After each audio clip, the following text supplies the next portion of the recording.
度大一点，哎，我能感受到，是不是？是，我还是非常有劲儿的，非常有劲儿的。我不跟你比了，我觉得，真是有点坏。哎，不行了，这胯有点疼。我们已经比了一晚上了。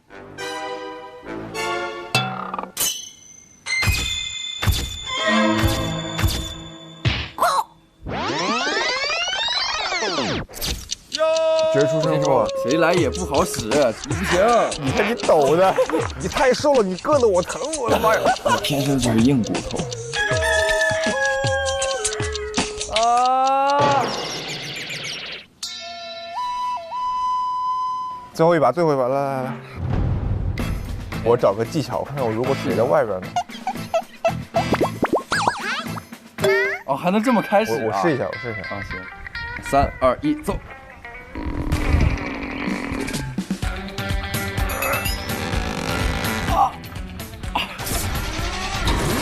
还是挺难的吧，对吧？太难了，开太难了，开太难了。什么声音？什么声音？不知道什么声音。好像有一声砰的一声，是什么东西啊？天上什么东西响了一下？应该是那个方向吧？对，就在那边。溜冰场。我们下去看看。先去把他们叫醒吧。走。醒了吗？醒了吗？起床了。起床了，小杀手。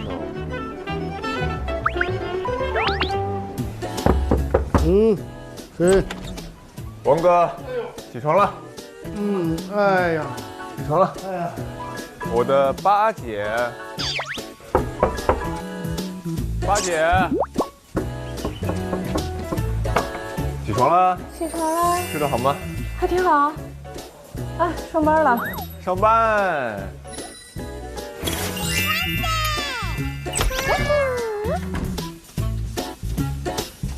哎，就模仿我。我们3个人好有默契啊！我们俩是掰了一夜的大腿，把头发给掰白了。不是，是不是还有一位啊？还有一个，我们俩直接就错过了。小杀手，哎，小杀手，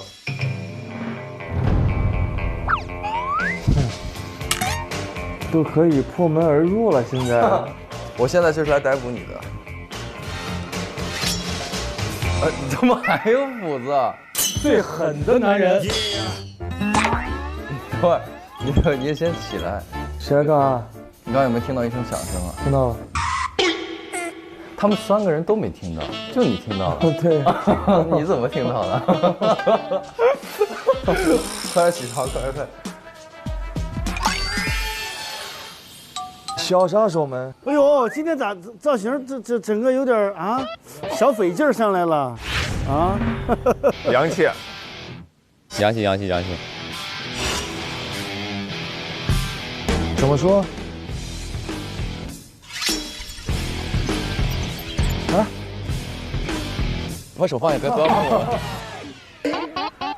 你们听到响声了吗？刚才砰的一声响，听到没？没听到。没有。还真没听到。白买听到声音了。啊，对，什么声音？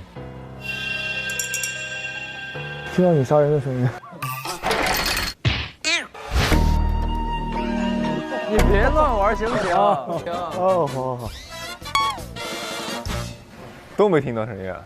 那我们要不要去溜冰场看看？感觉那声音是从溜冰场响出来的。感觉是在溜冰场里，对不对？对啊。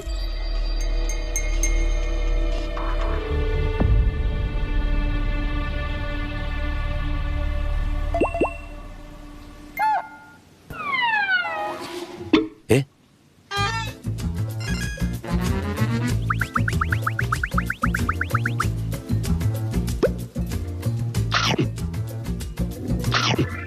早上起来吃个零食。咱俩一来就开始吃了，知道吗？先吃早饭吧。你解释一下。我解释什么？为什么你俩不睡觉？没有，他俩就是两个人在一块过一夜，就要证明他俩的这个。他俩在一起过一夜，暖被窝，互相暖被窝。专业暖被窝的啊。我们俩在天台上呢。我们俩是掰了一夜的大腿。谁赢了？他根本就赢不了我。你赢我了。我也没赢他嘛。对啊。因为他已经腿软了，对不对？我们俩都。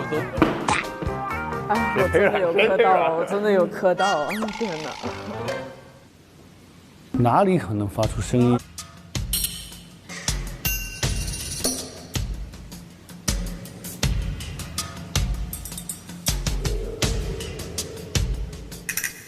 哪有什么声音啊？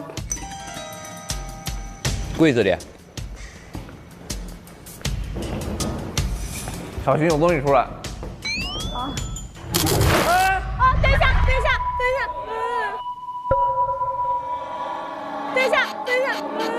我在这儿。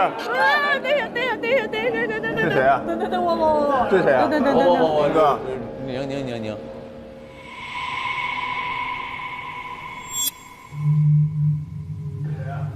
你们在哪儿？快，我靠拢一下。今天谁输了，还是给他抓住啊！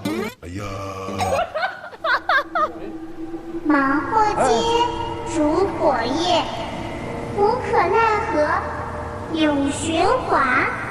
溺水者，故里归。星月之夜，什么龟？故里归。忙活街，烛火夜，无可奈何。说的啥呀？故里归。求，冤有头债有主。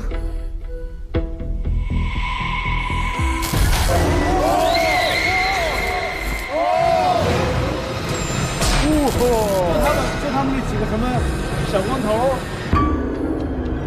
他们过来了！呸！我们打不过他们这么多人吧？这俩人过去抓他们了。忙活街，烛火夜，无可奈何，永循环。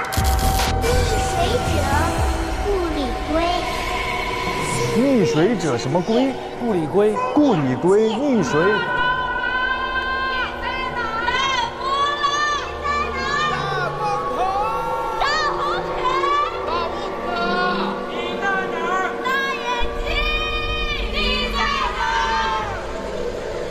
在这儿呢。大刀疤，大眼睛，大波浪，大光头。咱们仨最熟。人家都冲在第一，人仨冲在前面。刚才从哪儿出来的？从这儿吗？仓库。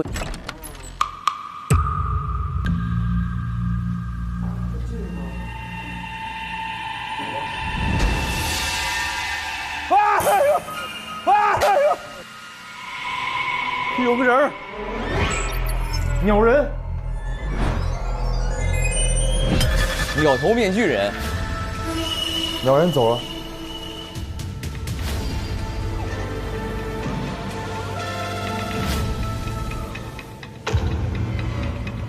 这里边有一个拿枪的，这啥意思？这谁呀？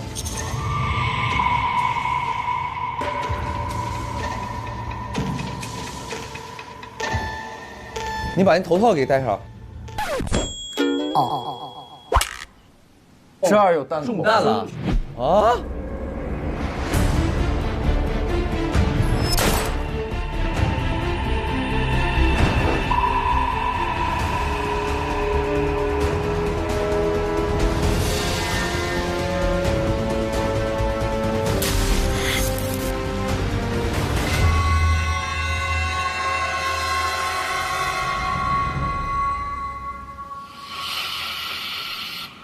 那额头那啥？他写了个8。哎，8。哎，是我，哎，是你啊？这啥？这可以播放啊？推阵1988，走不出的忙活街正式开始。现在是周日早上6点半，本案死者是昨天出现的鸟嘴面具人。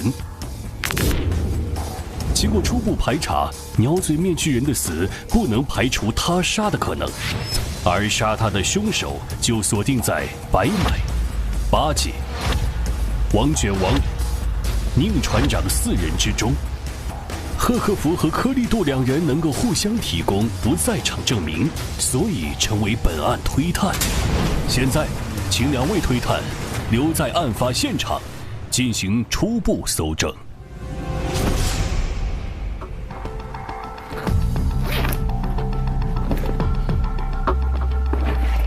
画册，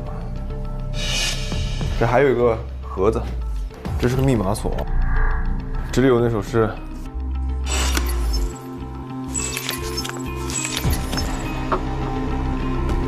哎，我觉得这个和我们6个人应该有关系。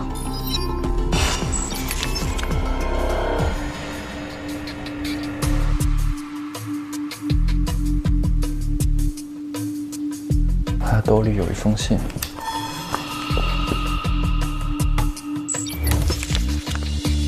我知道你在跟踪我，早上6点去溜冰场的仓库，按碟片上的播放键，然后坐下好好看电视里的画面。记住，一定要看到最后，看完就会如你所愿从这里消失。这个那就是凶手写给他的呗，让他来这儿看这个东西。他在跟踪这个人，他在跟踪这个人，他就是带着鸟嘴的这个人嘛，对不对？是。然后这个鸟嘴人在跟踪这个凶手，然后被凶手发现了，凶手就约他到这里杀掉他。点一下播放。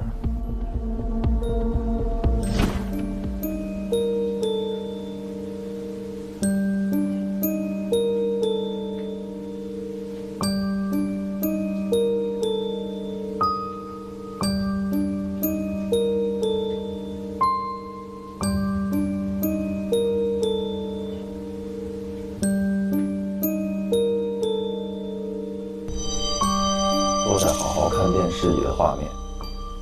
坐下来好好看电视里的画面。你这做的侮辱他了。不是，我觉得有一些，是不是有没有可能某种角度只能是这个？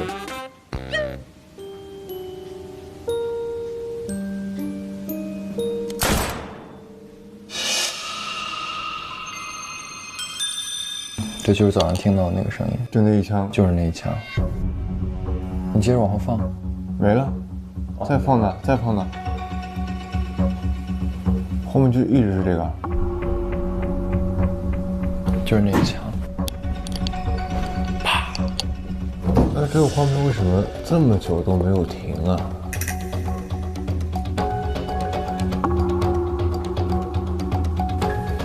就一直是这个画面。但是其实我是感觉啊，就是你看有没有这可能，他这一枪直接从这个地方就打穿过来了，对吧？正常情况下会不会有子弹？有没有可能是？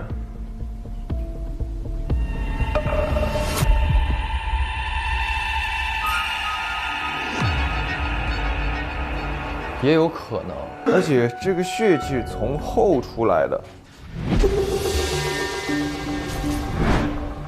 从后出来的应该就是从前打的吧，对不对？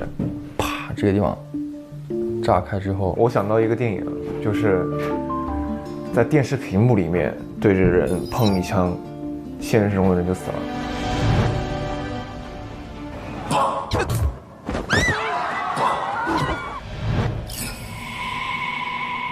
碟片，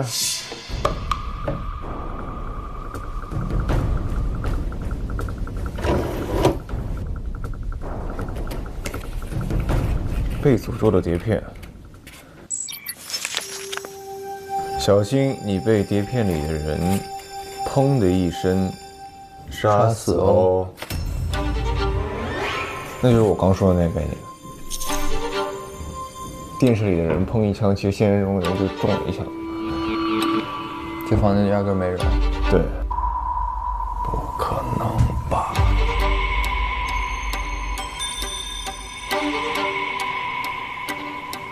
怎么死的呀？就是假设我是这个死者，我坐在这儿看这个电视，我的心脏就炸开了，没有什么外力，没有外界的东西打到我，这就比较特异功能那种东西。但是如果我们把这个东西排除，如果是真实的有一枪要射他，不可能在正面啊。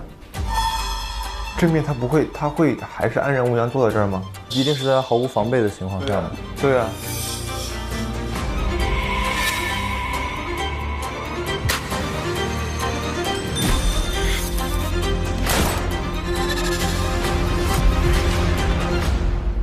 案发现场初步搜证结束，我们俩把这箱子带过去，请2位推探带领嫌疑人移步至窦脑堂，面具也戴了，准备问询。Go。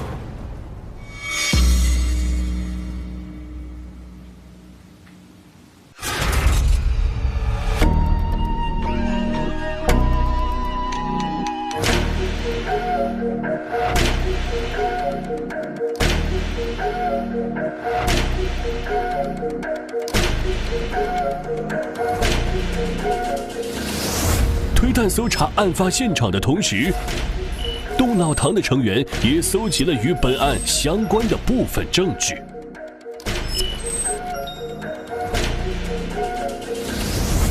请玩家们查看证据。哎呀，一当推探这个状态都不一样哈，上来都是先，哎呀，掩饰不住的那个兴奋。等一下，我这有2个人的证据，为啥呀？玩法升级了，凶手可以得到所有人证据，是吗？对。我推探我不知道。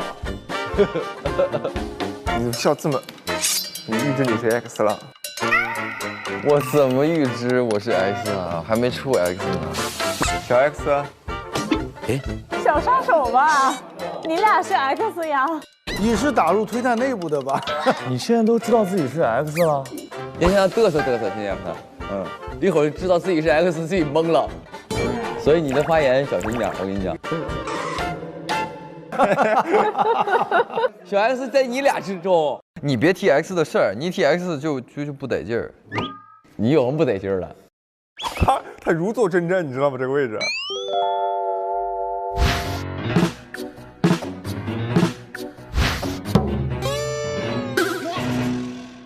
你发现没？他们这几个，尤其是白哥和宁哥，就是他们不管玩推探还是玩嫌疑人，都是自己的主场。昨天就给我击垮了，快给我！你看，人家拿个紫外线灯，装的跟真的似的。看完了，看完了，看完了，开始吧。那开始吧。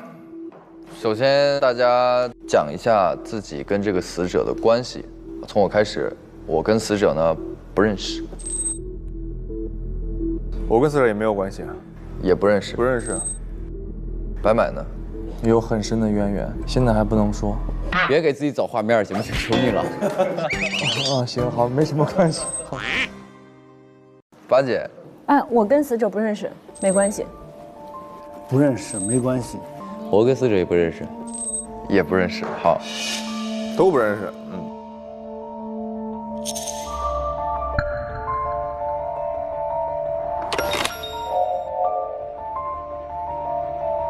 接下来我们就给大家分享一下我们在案发现场找到的一些相关证据。案发时间呢是早上6点半左右，然后案发地点呢是在溜冰场的这个仓库内。推断死者的死亡时间是在早上6点左右，因为我和贺克福是在早上6点的时候听到了一声响，类似枪声的那种响。尸体上有什么特征呢？首先我们找到的是他戴着这个鸟嘴面具，他的流血情况呢是在左侧的心脏，从前胸到后背直接就贯穿了，然后在他后背有较大的血量流下来了，顺着他后背流到椅子上，再滴到那个地上。他的死亡状态就是非常平和、非常安静地坐在这个椅子上，在看电视，然后就死了。所以我们推断他是没有过什么很明显的反抗或挣扎痕迹的，也就是说，很有可能死者是在毫无防备、毫无意识的情况下被杀的。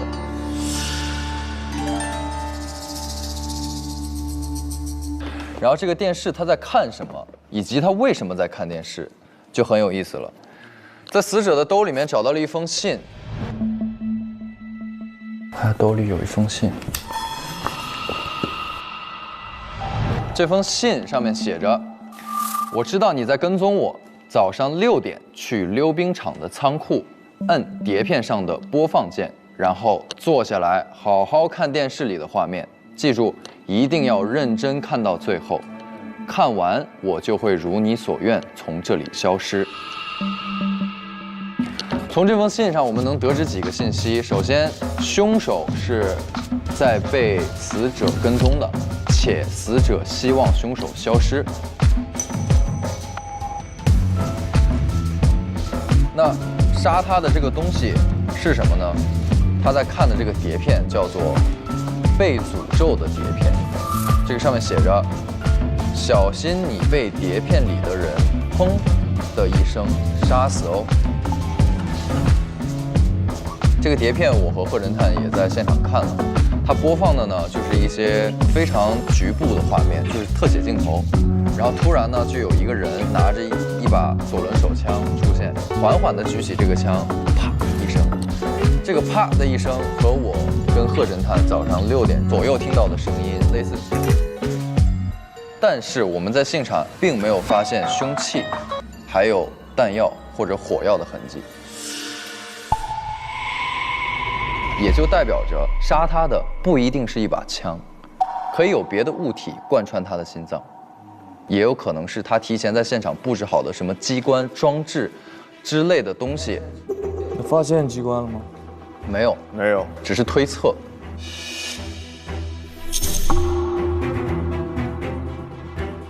所以他是怎么做到这一点的？我觉得就是我个人的判断啊，就是这个凶手作案的时候未必在现场。因为我们在现场是没有发现很明显藏身秘技的地方的，这个仓库是非常小的，正面基本上没有空间。但这个柜子里也不可能躲人啊，没办法躲人这柜子。所以证明，如果是这个逻辑的话，今天的凶手就极有可能有不在场证明，因为他在作案的时候并非一定要在现场。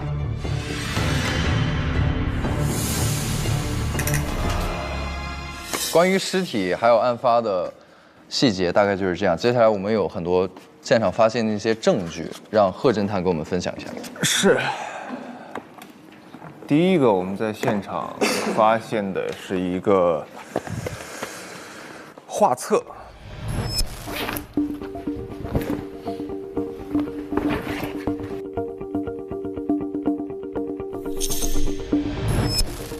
然后这个画册里面呢，有每个人和一个小男孩的合影，跟我的合照呢是2个人站在那儿拍照，跟宁船长的合照呢是宁船长在给小男孩喂草莓，跟克利杜的合照呢是在电玩游戏厅里玩游戏，和王卷王的合照呢是骑在王卷王的肩上。和八姐的合照是有一个算盘，应该是在教她算术之类的。和咱们白买的合照呢是在吃面，而且这个小男孩每张图都拿着昨天咱们发现的弹珠。哦，对，数量还不一样。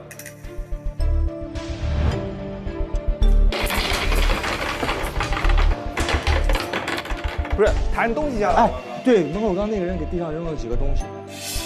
弹珠，我这儿有一颗，我这儿也有一颗，我这儿有2颗。哦，最特别的是小男孩的头上也有一个8字，这个8字就是死者头上的，所以说其实很明显的可以推断出这个小男孩和死者是同一个人。哦，那其实可以看得出，这个小男孩跟大家都是有渊源的哈。讲讲吧。为什么你们都说不认识这个凶手？但凶手头上的疤应该在你们记忆中是出现过的吧？凶手？对啊，这个小男孩明显就是凶手啊，他的头上就有小男孩明显是死者嘛，死者死者吗？小男孩是死者吗？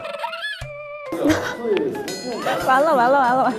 糊涂侦探，你玩啥呢？在那儿？不要 diss 我的队友。从你们两个侦探先说嘛。我知道这个事儿，因为我小的时候教这小孩打游戏，他很喜欢画画，他就把我们两个一起打游戏的画面给画了下来。我的印象里就只有这一件事儿，但是有一点我不确定的是，这个画里面的就是这个小男孩，因为我不太记得是不是他就长画里这个样子。那你们每个人印象里面有没有和小朋友互动的这种经历呢？我是有的，这张画其实我也记得，因为我小时候确实遇到过一个小男孩，他跟我玩耍的时候说要拍合照，那个时候我就教了他一个动作，是我的标志性动作嘛，翘脚。然后这个小男孩特别爱画画，所以把这张照片给画了下来，所以这张画我是记得的。但是小男孩脸上有没有疤，这个确实没什么印象。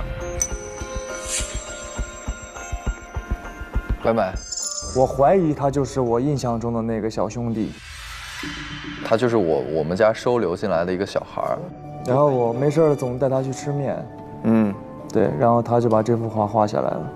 啊，对，所以我们其实不确定这个。你刚说什么？收留到你家？对啊，啊，只能说有可能是，因为我们一起做过，不能确定。对，跟画上差不多的事儿，对，但不能确定。林船长，喂草莓的，有印象吗？这张照片？这幅画我是有印象的，因为小的时候家里收养了一个小孩儿。哦，大表哥，所以你俩说完之后我懵了，你知道吗？没事，一会儿说。我记得这个小孩儿，但是我不记得他这个头上有没有疤，这个长相我不记得。但是我小的时候家里收养一个小孩儿，那个喂他草莓这个画面他给画下来，他喜欢画画，他就给画下来了。啊，就在我们现在目前都一样嘛，就是这个疤不记得吗？有个同样的记忆应该是。下一个，王卷王，我看看，这个孩子我也没啥印象，那有孩子跟你这么亲密过吗？那我孩子跟我这么玩过呀，就经常就这么举着。你有儿子啊？我有儿子。啊，你儿子。但是这个我跟这个孩子完全没有。那你儿子现在在？我儿子在家呀。在家？啊。那他儿子在家，那是个死者。那个是死者。那都多大岁数了？我儿子，我们儿子没有。小孩是不是？对呀。小孩啊。你儿子现在还是小孩？小孩啊。干嘛这么抿着嘴乐啥呀？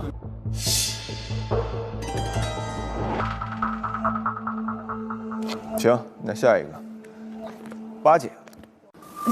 我对这个头上有疤的小孩我没有任何印象，但是我教过我弟弟学那个算盘，学珠算。你教过你弟弟？对。但是我不确定这个人是不是我弟弟，因为我不记得我弟弟头上有个疤，这样一个疤痕。哇，这么复杂呢？今天完了，这咱都是一家人，咱一家人，相亲相爱的一家人。现在不是我们一家人，就只有他，你是 X。OK。然后这6张画其实还有一个共同之处，就是每个咱们衣服上面都有一个这样的标志。什么标志？向前跑的一个标志。你可以看一下，向前跑。对，每个人身上都是一样的，一模一样的一个标志。啊。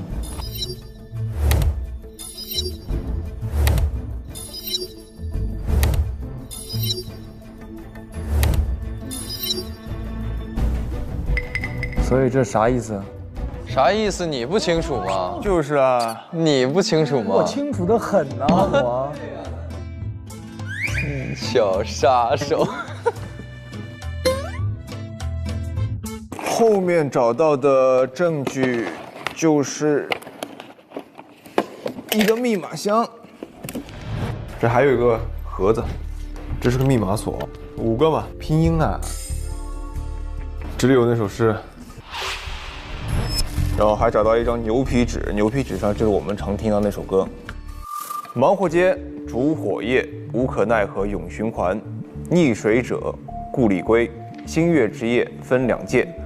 众游魂莫回头，往前走来应执念。船儿翻，春在后，正推里面人儿跌。寒冬过半身边，不识亲人真奇怪。这是诗前半部分的，后半部分还有一个提示是前为天后为地，天地相见真象现，然后是一个字谜，可以看一眼。重组首字母谁写的？上面原本就有的，然后同时是发现了一个5位数的密码，是一个英文字母的。是爱丽丝门。不能吧？然后还有一个是溜冰场里边，溜冰场里面，对，发现了一个日历。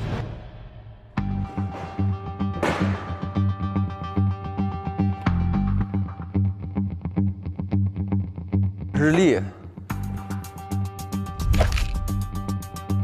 这不就那什么吗？10天之前为天，后为前为天，天干在前面，后为地，就什么年呗？地支在后面。那忙活街算天，烛火夜算地。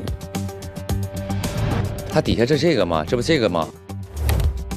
这是天干地支。你得看着这个解的那个题。你给我们讲讲怎么解的吧。他不是说它上面写的是提示是前为天，后为地，天地相见真象现嘛？我的直觉告诉我是顺序打乱。然后说到了天干地支，我就把日历上面的10天干跟12地支都排了一下，前一句都是天干为标号，所以说从忙活街开始到不识亲人的10句话都用天干的甲乙丙丁戊己庚辛来标一个号，分别是10个天干。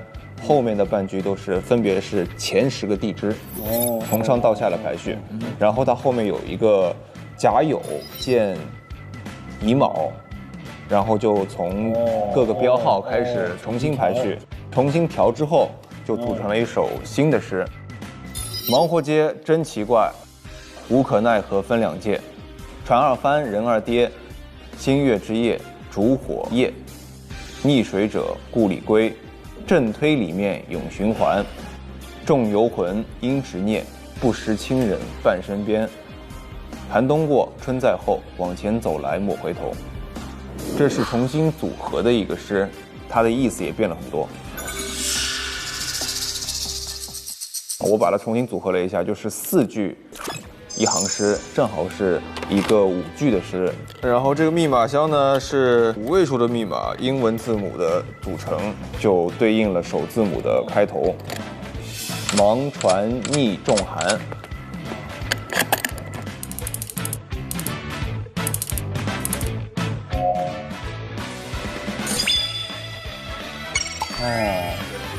厉害！我为我刚才说你是糊涂侦探感到抱歉。这个就精彩了，啥东西啊？是一张通告。不祥之船4444号失联情况调查公示，444号船，然后下面都被泼墨已经遮住了。让我们祈祷失联者王某、贺某、白某、甲某、乙某、丙某、托某、柯某、巴某、宁某。你看看，哇，我们都在不祥之号失踪过。让我们祈祷失联者王某，王某是他吗？贺某他吗？白某、甲乙丙这3个已经死了，被杀了吗？我司3位员工意外身亡，3位员工生前均为我司优秀员工。然后托马斯，柯某你嘛，巴某你嘛，林某我嘛，也就意味着其实我们都是就是在这个444号船上的乘客，然后我们都失联了。对。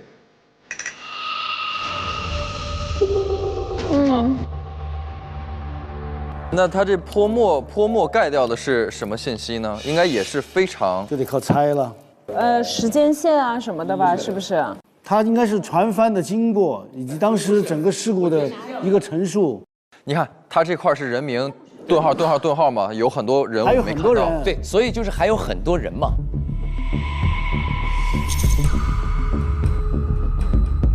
所以我们在这个镇子上，所有的人都是已经失联的人。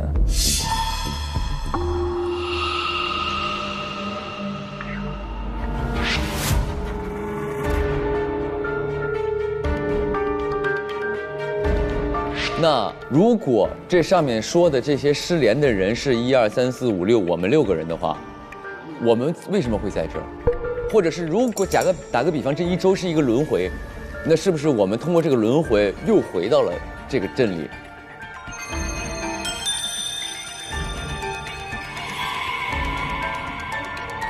所以我们其实是什么？哎，那个你刚才那个诗里边，它有一个什么龟？有，这是我重写的啊，重写的吗？对，船儿翻，人儿什么？人儿跌，星月之夜，烛火夜。这句话其实就是帆船失联的一个。溺水者故里归，故里归是不是就回来了？我们回来了啊！震推里面永永循环，这在这里边循环了。推震吧？什么叫震推啊？明明是震，对啊，推震啊，推震啊，震推反着的，和推震。震推，就所以我们处在这个世界就不是真实的世界，所以我们现在存在的空间应该是要震推。对啊，我们现在在震推啊，对，所以我们在循环啊，对。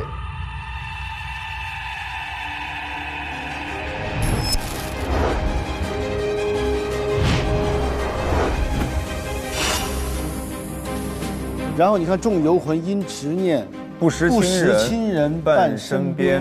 不知道亲人其实就在我们身边，其实我们就是相亲相爱的一家人，但是我们不知道，是这意思吗？有可能，他是大表哥的话，大表哥，这只能是可能。对，假设嘛。你女朋友和你表哥丢了，对吧？对啊，俩人私奔了。你媳妇儿跟大哥私奔了。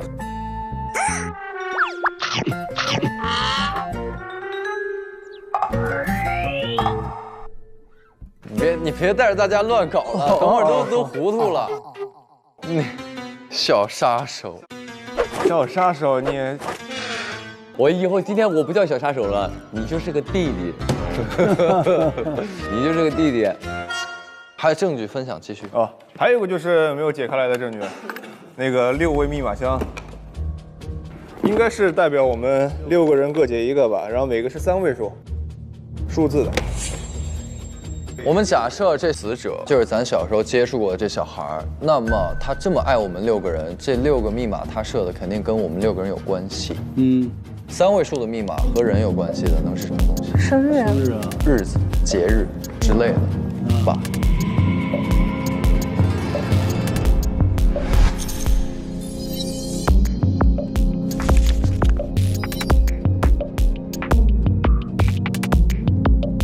就请各位嫌疑人朋友们分享一下自己拿到的证据吧。先从8姐开始。我先分享一下，这个是在贺克福家里桌上写的是推震大瓜，然后就是他的一个海报，推震第一大胆，生出推震第一胆小。这是什么呢？对，这推震第一大胆呢，就是我爸爸。我爸爸呀，对。我爸爸是一个非常勇敢、有责任心的真男人。然后呢，生出了我这样一个怕黑、怕爬树、体力又不太好的人。而且我爸呢，也是咱们推广货贸易公司的一名职员，他的工作是在船上的船员。然后我就是一直很卷嘛，其实是一直想追随我爸爸的脚步，想成为我爸那样的真男人，这是我至始至终的目的，也是我卷的理由。然后是在贺克福家里的衣架上找到的一件衣服，这跟你在那个小男孩画的那个上面是穿着一样的，但是它后面写着4444号，所以这应该是个船员服。这就有的说了。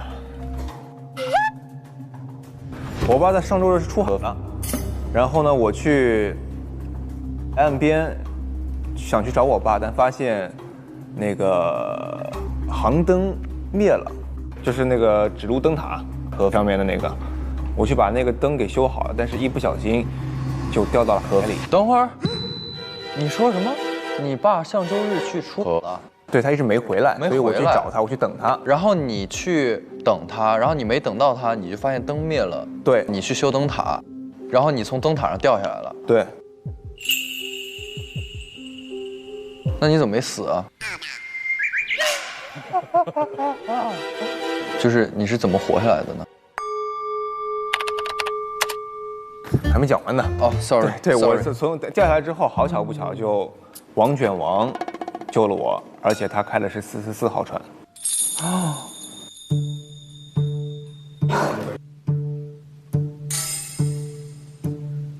我那件衣服怎么回事呢？我是穿着这件衣服去的，我是在船上一不小心摔了一跤，正好是它的油漆没干，就沾到了我衣服上，然后我就回去了。回去之后我就再也没见到我爸。我点亮灯塔之后，我就一直没有见过我爹。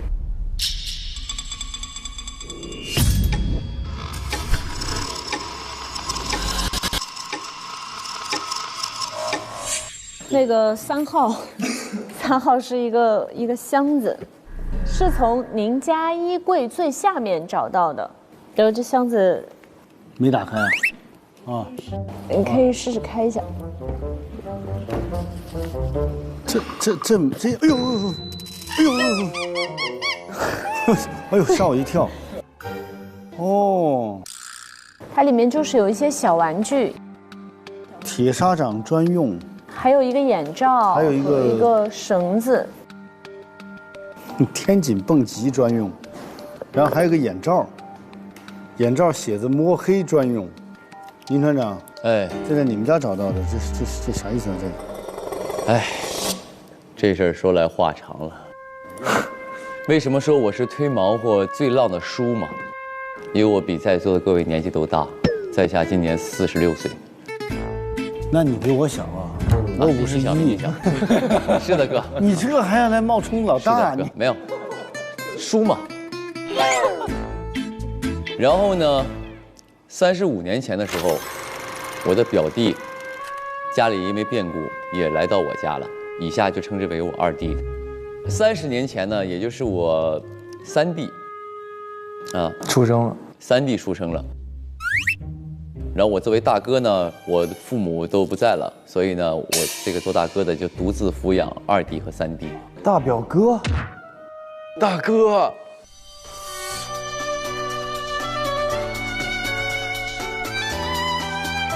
等一会儿。在26年前，我有了一个儿子。啊！我儿子有一个特点是什么呢？就是胆子非常小。哦，特别怕黑，不是，叫爸爸吧。胆子非常小。这个，你说我爸也是和他的亲弟和表弟生活在一起的。没错啊，对上啊。你是我侄子。继续。是这样的，因为我呢，怎么说呢？我从小就胆儿特别大，天生就大胆儿，啥都不怕啊。我爸说你应该就跟你爷爷差不多，你爷爷也是从小什么都不怕，所以呢，我就希望我的儿子他跟我一样勇敢。所以里边有蹦极、天井蹦极绳，希望他就不怕高；给他弄眼罩，就希望他不怕黑，对吧？给他弄铁砂掌专用什么，就希望他能够这个强健体魄嘛，对身体特别棒嘛。我是一个开船的一个船长。8年前的这个2月3号，那天晚上我就在无可奈何这条河上行驶，但是好巧不巧遇到暴风雨了。这个时候我就发现这个岸边本来应该有灯塔的，但是那个灯塔的灯始终就不亮，所以我就找不到回家的方向。正在我百感交集的时候，突然灯亮了，我就把那个灯给收好。这个时候呢，我就很开心，我就顺着这个灯的方向往那个岸边开了嘛，我就安全到家了。我到家之后，我3弟跟我说，那个大哥，今天晚上为你点亮这盏灯的人是你的儿子。他怕你回不了家，于是他克服了恐高，克服了黑暗，克服了所有的恐惧，他站到那个塔顶，为我点亮了那盏灯，让我安全的回家了。所以呢，在我心里，我觉得我儿子真的是厉害，最棒。我儿子成长了，给我整不会了，全都对了，应该父子相认了。对，真的是时候了。你要和世界和解，侄子。不，你刚刚说一个点啊，你说是点亮这个灯和这一系列事件是8年前。对，8年前。那我点这个灯，我可是上周日。你说是8年前，你的儿子替你点亮了指路明灯，但我去点亮这个灯为我爹，是上周日2月3号呀。7号吧，对吧？是7号吧？我们的时间线全是错乱的。全错了，他是8年前的时间线，他俩说的一个事儿对应上的是8年前的。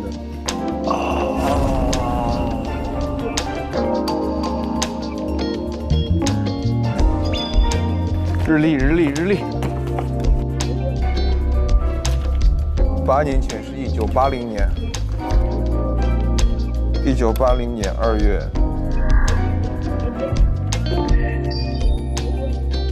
3号是周日，1988年的2月3号，2月7号是周日。但我去点亮这个灯为我爹，是上周日2月3号呀。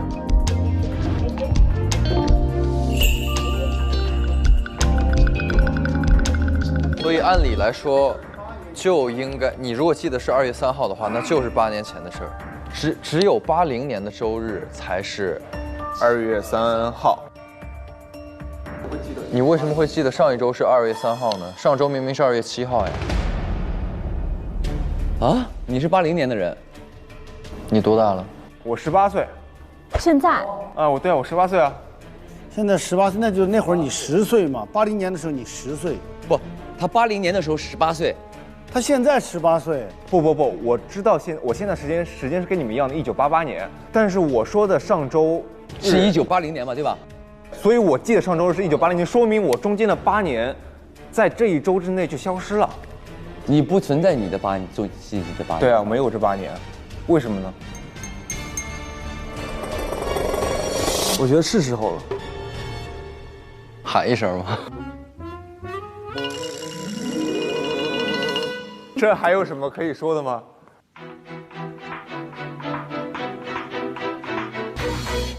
啊，这个人就是爸。好儿子，终于见到了。好儿子，这么帅气，果然这个身高是继承了我啊，可以啊，这个。不错，这小侄子不错。小侄子挺好。我到现在都记得你勇敢地登上那个灯塔。Nice。哎。就是这样的，今天我觉得有一个冥冥中的注定，咱们3个人都是白头发，对不对？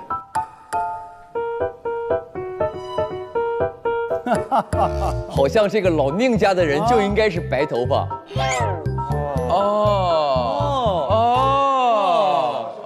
啊，你们是正经亲戚，18岁你就白成这样了。你不是正经亲戚。那你小凶手故意把头发染黑了，小杀手。没有，他是我们自家人，算了，泡他先。现在他是我表弟，啊，我密切的关注你的一举一动，今天。小弟你注意点啊，小侄子你给我注意点。哎，但是有个问题啊，我上周日我天才走，他也不见，你出现在我面前，我认不出你来。就是因为已经过了8年，你都长大了。他长大了，在我这儿时间是没有过8年的。我老了8岁嘛。对对对，我爹变老了。这样，我还没说完呢。哦对，我的故事还没讲完。哦，关于我跟我儿子的故事。我儿子为了让我回家，勇敢地登上了灯塔，为我指引了那个远方的这个黑夜里的一束光。是不是？是让我这个回来了。然后我回到家之后，我才知道是你给我点的灯嘛。于是呢，我就转回码头去救你。但是我发现呢，你消失了。8年前的2月3号，我儿子消失了。然后呢，有人跟我说呢，我儿子是被人推下河去的。所以呢，我就是非常的难过且痛心。所以这8年呢，我一直在找我的。谁跟你说的？就是走过路过的人说的嘛。旁人说的啊，就是下面那些人说，哎，你儿子好像被人推下去了，啊，就是传闻嘛。这8年你都没见过我？对，8年没见到你。啊，那你是当时你说你爸爸丢了，也是在那一天你回来之后他就没再回来了？就是上周日，没错。其实，在他的印象里，他就消失了7天，但是在我们这里，他消失了8年。你去到哪儿了？就问我们的王卷王，这艘船到底有什么问题了？就是我们刚刚说了，我记得上周日是80年的上周日，那中间的8年的消失的时间是从哪个节点开始的呢？有可能是我上了你船之后。这得问老王了，这事儿。所以这个故事呢，又要回到8年前。这8年前呢，我不是回到家了吗？我儿子丢了吗？然后呢，就在那天晚上，我发现我隔壁一个姓王的人也失踪了。他育有1儿1女，然后呢，我就觉得出于好心嘛，这2个小孩，他一个17岁，一个10岁，他们也很难在这个社会上生存下去。于是呢，我就把这2个小孩带到我的家里，就由我跟我表弟还有我3弟，我们3个人现在成年了嘛，我们3个人赚钱养着这个姐姐和这个弟弟。这个姐姐呢，就是给她钱供她上外边上大学去了嘛，然后她又很难得回来一趟。小一点的弟弟呢，他就每天在家里，然后在家的时候呢，我有的时候就会也挺喜欢这小孩的，有的时候就给他买点草莓吃啊，然后就给他喂他吃草莓，他有的时候就把我给他喂草莓的这个画面就画下来了。画下来了，也喜欢画画。对，他也喜欢画画。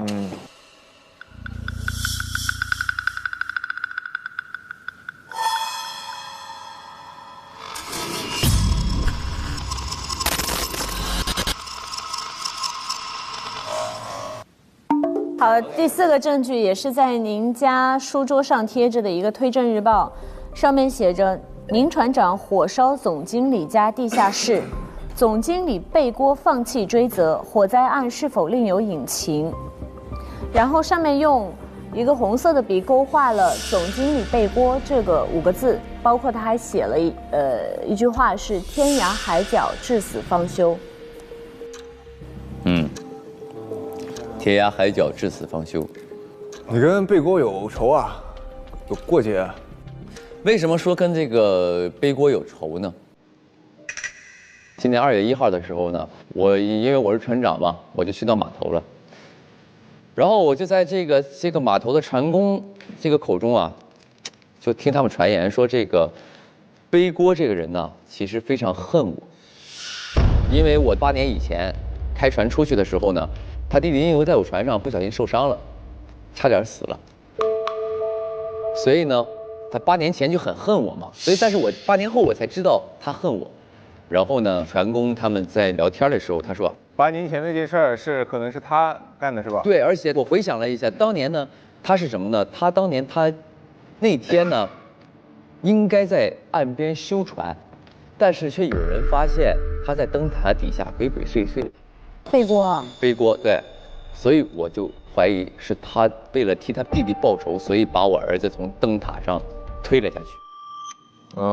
我怀疑是他给我儿子搞死了。这个时候呢，我就觉得我苦苦寻了8年的儿子，我终于有点线索了，我要找凶手。于是呢，我就去到了这个背锅他家，我就当面质问他，我说是不是你当时给我儿子推下这个灯塔的？这个时候呢，他说那你跟我来地下室，你跟我来地下室，我跟你说。结果一到地下室，发现他就是顺着这个后门就跑了，我觉得他肯定很可疑，我就很生气。当时我在地下室，我就很生气，我就一把火给这地下室烧了，我就走了。走了，我还继续在找他。烧完之后，记者不就找到他了吗？刚才那篇新闻，记者找到他了，说这个宁团长把你地下室烧了，但是这个背锅呢，他就说不用我负责任了，他说跟他没关系，我不用他负责。所以当时我就判断他一定是因为当年杀了我儿子，所以心生愧疚，所以他没有让我负责。这是我的跟背锅的关系，所以我是很恨他，因为我怀疑他杀了我儿子，所以我要找他问明白。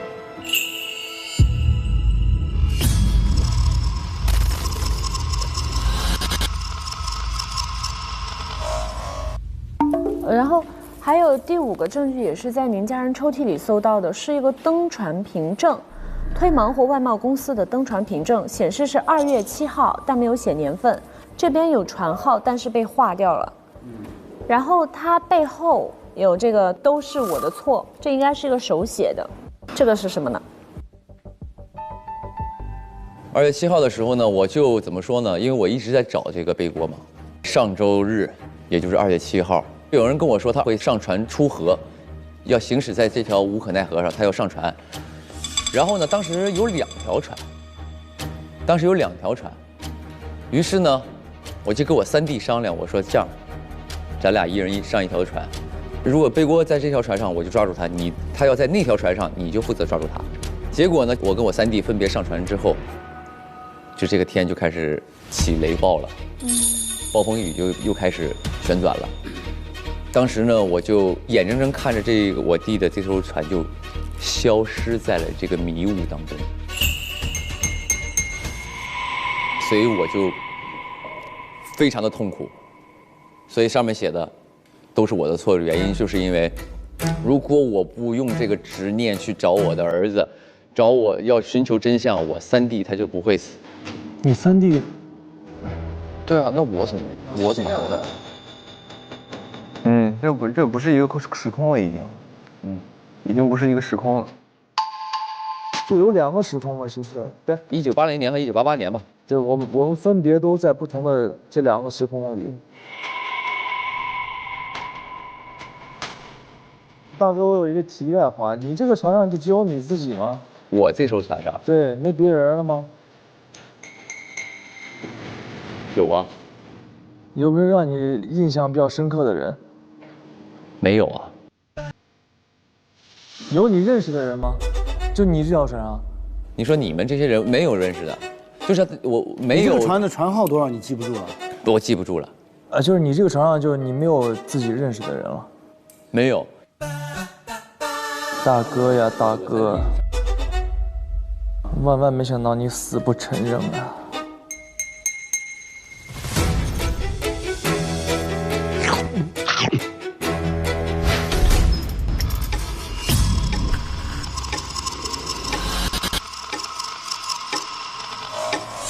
那就你吧，白白。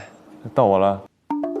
第一个船票嘛，在颗粒度的柜子上，也是2月7号，推忙活外贸公司船号涂黑了，再没了。对，2月7号，就刚才他不是也在说吗？那个船票就是我上我那艘船的船票。第二个，颗粒度的柜子里发现了一封信。弟，莫担心，烧我们家地下室的是我的下属，不过我没打算追究他责任。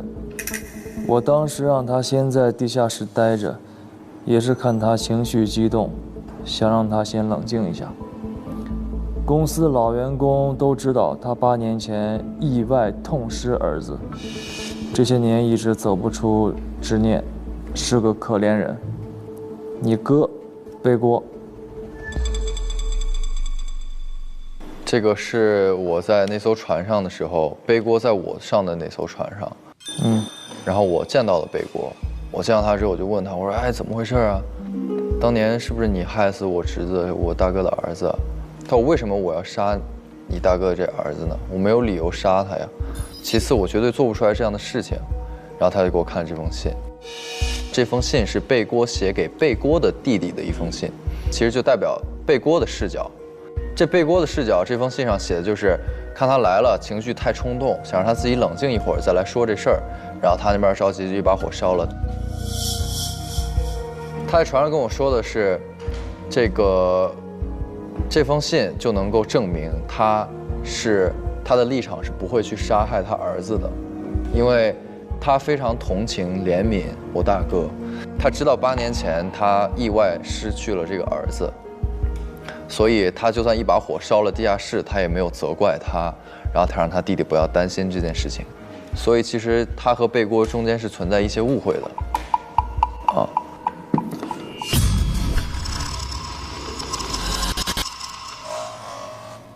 然后王卷王家里的书柜有一个木头盒子，这个木头盒子里边有几本书。情商、智商都不如有财商，成功是一门深奥的学问。如何轻松成为金字塔尖的人？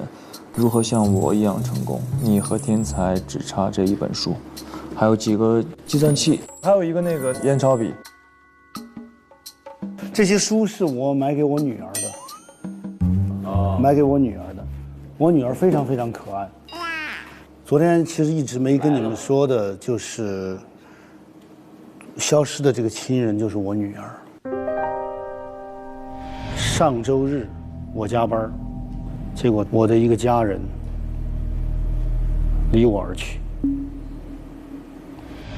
所以我心里边其实是非常难受的，因为我本身就是一个学财务的人，我是调到咱们公司的财务经理。对。所以我特别希望我的女儿也能够女承父业，能够从小就开始接触财务方面的一些知识。所以我就是在她3岁的时候，我就开始对她进行财务知识的一些培养。后来呢，我跟我老婆生了我第2个孩子，就我儿子。生了其实没几年，我跟我老婆就是感情不和，我俩就离婚了。所以我就开始了又当爹又当妈的生活。所以我为什么后来就王卷王？我为什么那么卷？因为我特别希望给到孩子一个好的生活。哎，你女儿今年多大了？消失了吗？不是。如果在的话，今年多大？17岁应该。今年应该17岁。那您的上周日就是失去亲人那一天是几号？2月3号。哦，您的上周日也是2月3号。2月3号，对。啊？跟你一样。对啊。那要是就是80年的2月3号，你的女儿是17岁；88年的2月7号，你的女儿就是25岁。你应该不是17岁今年对吧？25。所以有没有这种可能，这位就是你的爸爸？对，所以是我们俩是父女。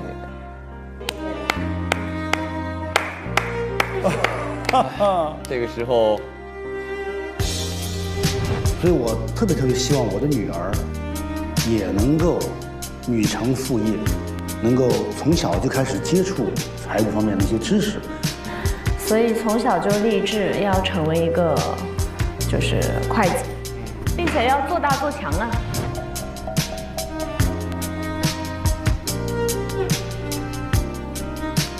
那弟弟呢？刚刚在问你儿子的情况的时候，你说你儿子现在还是很小啊。我儿子10岁呀，我印象当中我儿子就10岁呀。我刚还说在家。对呀，我儿子10岁呀。你看，在他印象里，他女儿才17岁，他儿子可不就是10岁吗？是，他是80年的人。那如果儿子顺着长大到现在，如果是88年的话，现在应该18岁。18岁。所以，如今这个头上有8字的这个小男孩，跟王卷王是不是父子关系？是不是曾经他8年前的那个儿子呢？因为时间的岁数上是吻合的。还有就是，这张照片上和你背在一起这个小男孩是不是你的儿子呢？我儿子是爱画画的，而且他也确实曾经是，就是把我跟他这样举高高的一些照片，一些这些情景画下来过。那你怎么会认不出你的儿子呢？刚刚问你的时候，你说有这个疤，我就。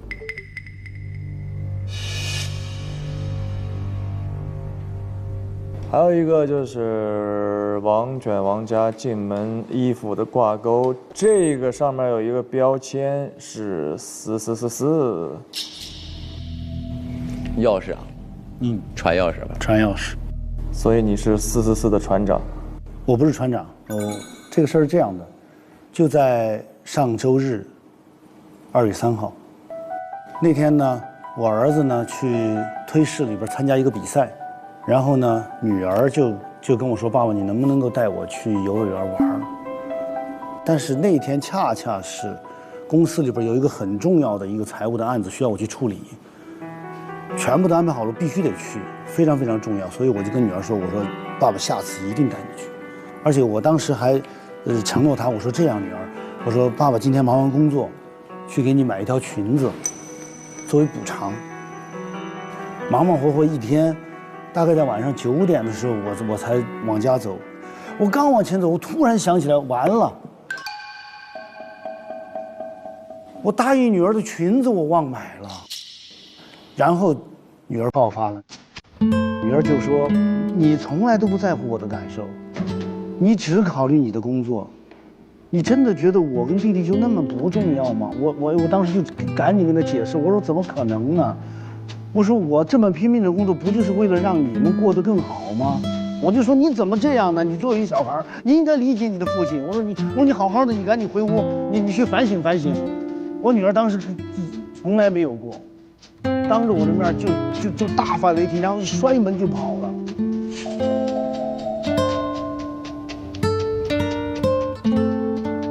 然后我也赌了气，她跑了我也没追，我就在家，我想。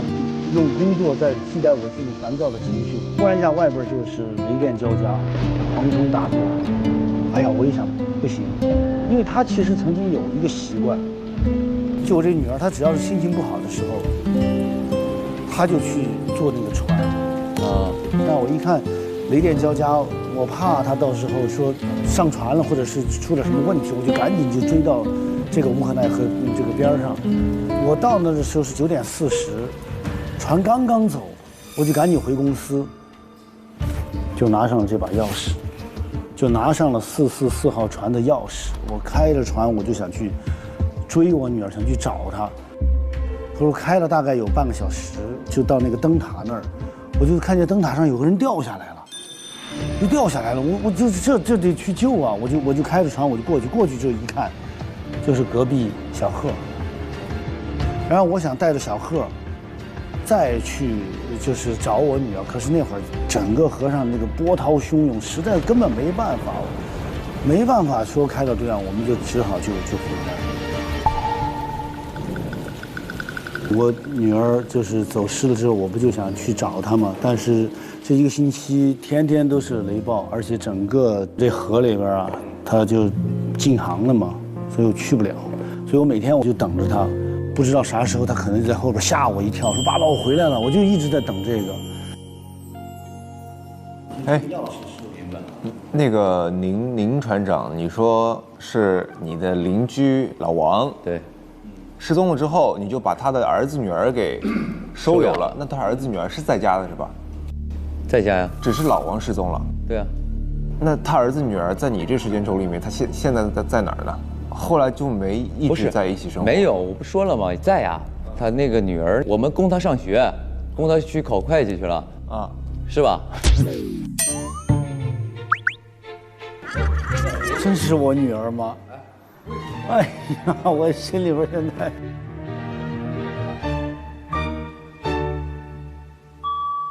没有，是这样，我有一个问题啊，哎，如果是按照所有人分享的这故事来听的话，那就是这俩人上了44号船，他们就留在了1980年。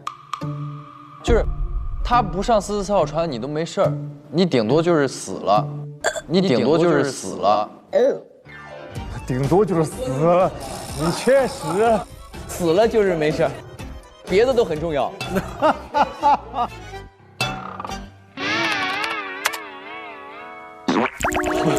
不是，我想说的是他还会在我们的世界里，但是他因为不小心掉到这44号船上了，你们俩就到另外一个时空了。那么问题来了，你俩怎么回来的呀？那有没有可能是咱们也来了呢？所以我们两个时空实际上是重叠了。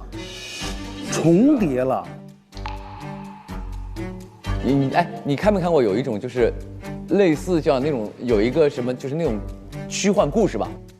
比如说那个我们这一车人开到了一个迷雾森林里，然后呢这些家人就说哇我的家人丢失了23年什么，在这个有一天呢这个车突然开出来了，开出来之后呢他们也没老，对他们也没老，哎，他们过了可能1个小时，但是外面已经过了10年了，很长时间了。对，我们的船可能就开进了那样一个时空，对，空间黑洞，对。那可能这个无可奈何就是一个黑洞，因为这个事儿是发生在无可奈何44号船上嘛。我觉得这个船比较关键。不是，我觉得时间比较关键。你看，每一次发生这样事情的时候，都有个什么雷暴天气，都是一个周日，所以它应该是在某个特定的时间节点的时候会开启这样的一个通道。不对，跟船一定有关系。跟船一定有关系，上了这艘船的。不，逻辑是这样的。打个比方，咱就说8年前和8年后都是穿越嘛，咱打个比方是穿越，它都是有一个相同的点是什么呢？是雷暴嘛。对，这是第一点。第二个点是444号船嘛。对，也就可能是集齐这2个因素才能达成的一件事儿。是，对，这是条件，肯定的，这是条件。对，不仅仅是船嘛。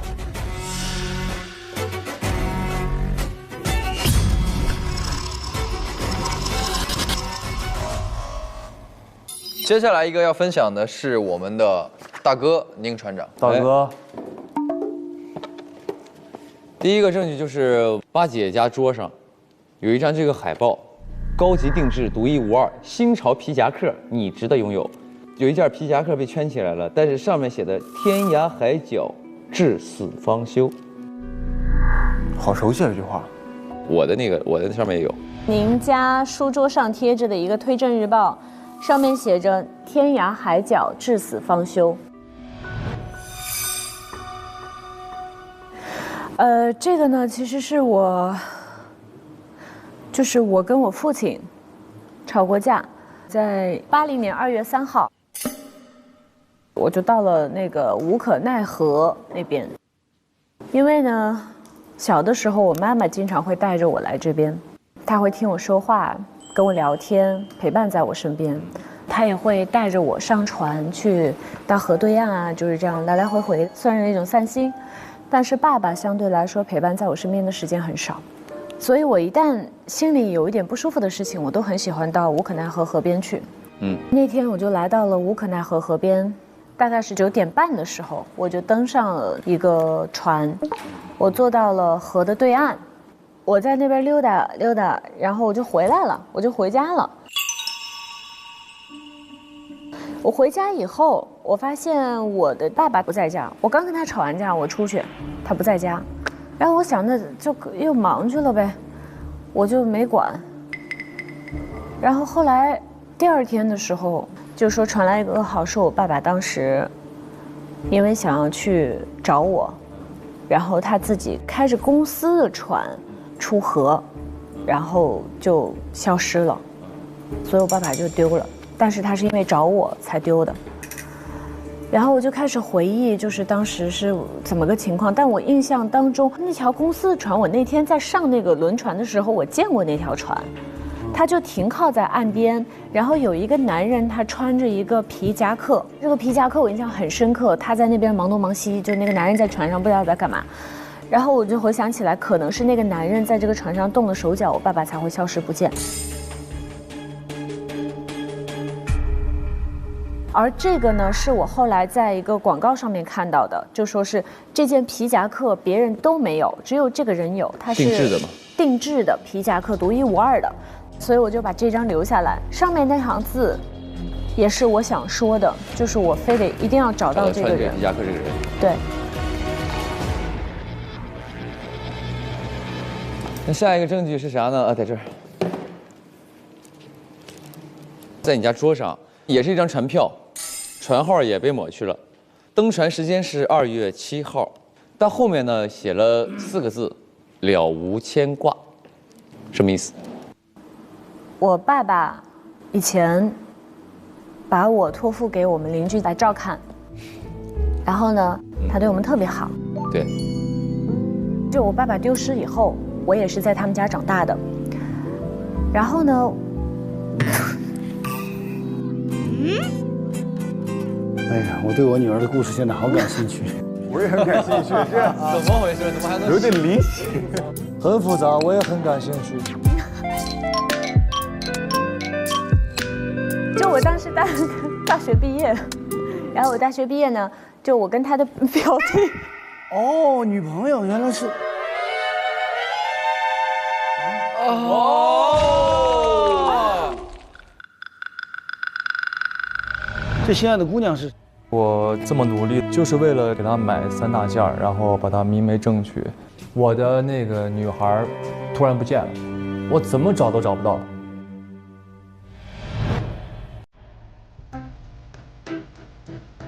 你爱上了我2表弟。不，我们俩是相恋，不是我爱上他，我们俩是相恋了3年。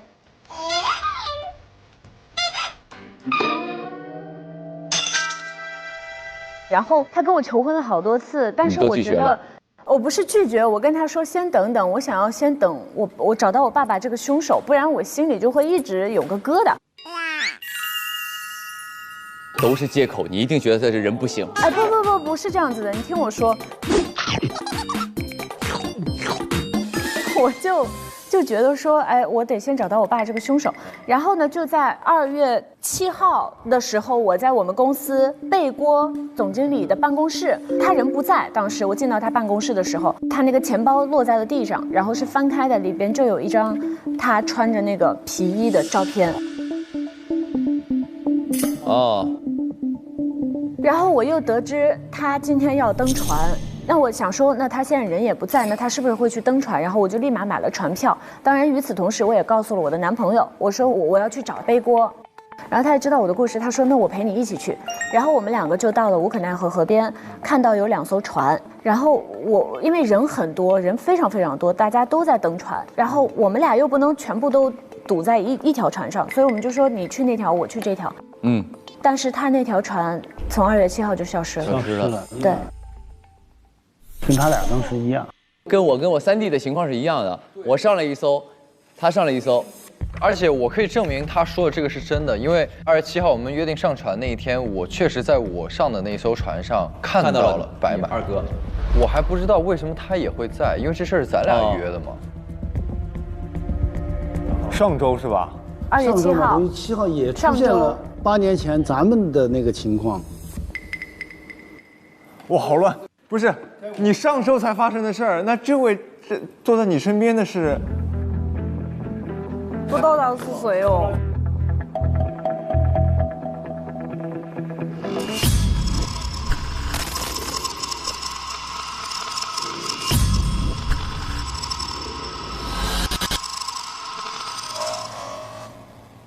该我这儿，该我这儿。哦，王卷王还有证据。我这儿还有证据。我这个第一个证据是白买的床头柜里边有一枚戒指。哦，好浪漫啊！边有一个纸条，我一定会帮你找到他。你是帮他找我吗？没错。白买一直在存钱，就为了买这个比较大。这个在1988年可不得了。哎，是我的手型吗？我戴肯定是你的这个呀。你这样式，如果是无名指戴不进去，就不是给这个女孩的。是戴左手右手啊？哎，哎，有点大。热大，你不是我的。对对对，哦，对对对，这是我给表哥买的。什么？他给我买的，他给我。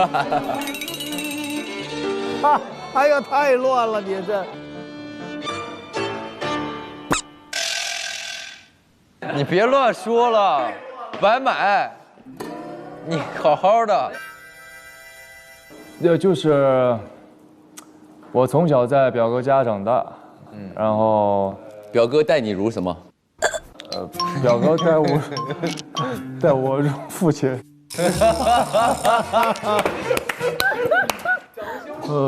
然后就是表哥的孩子就是去灯塔的这个事儿，就没了。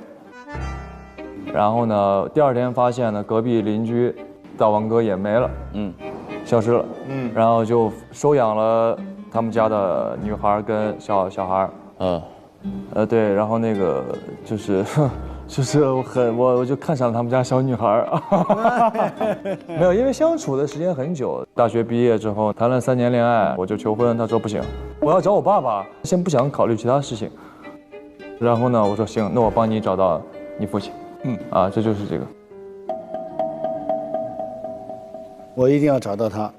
对，来，这是一张船票，在白买的床头柜里边，都是抹去了船号，然后呢，2月7号，没有其他字儿。女朋友跑来告诉我说，她发现了她爸爸是怎么死的，她发现有一个人给船上做手脚，她说这个人就是背锅，她说跟我一起去码头找这个人对峙，去了码头看到了背锅，但是没看到他上哪条船，2艘船，然后我俩就说分开找，对，然后就分别上了2条船，然后呢，我上这条船呢，我找到了背锅，找到了啊，我就问他，我说咋回事嘛？他说跟我没关系啊，他说他那天是他在船上是刷漆，刷完漆呢就跟另外一个公司的一个人就去灯塔去喝酒去了。灯塔喝酒？他说他是有证人的嘛，就是那个另外一个人嘛。然后我说 OK 好，那我相信了。我就打算说是下船，告诉我女朋友，因为我女朋友觉得他们那个行为是在给船做手脚。我说其实是你误会了，想去说。这个时候我发现天空大闪雷鸣，然后远处的那条船上，我的女朋友跟我的大哥在船头上玩那个泰坦尼克号那个，你知道吗？就俩人就是哎呀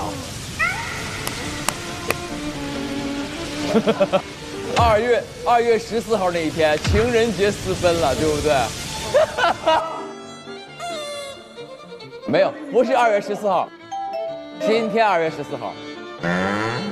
后来我才发现，我女朋友就是不想跟我上同一条船，是因为看到了我表哥在那条船上。你别瞎编了，乱讲。哎呀，好。然后呢，我就想呼唤他们，但是他们那条船呢就消失了。我们那条船消失了。你看着是他们这条船消失。对。彼此都消失了吗？对啊，就是打个比方，那比如说中间一层雾，我们就是从雾中间一看，你看我们消失，我们看你们消失吗？不是，不，就是你们，就是我们最后回去了。我们也回来了呀。那现在看起来都消失了嘛？就各自不是一条时间线，他们俩。我们4个是同一条时间线，这是必然的。咱们4个本来在一个世界，经过了那次事情之后，咱们可能又不在。哎，对啊，那就不止2个世界了，你明白吗？不是，你看为啥他现在还能见着他媳妇儿？他媳妇儿不已经消失了吗？对啊，那他现在他俩怎么还能坐一起呢？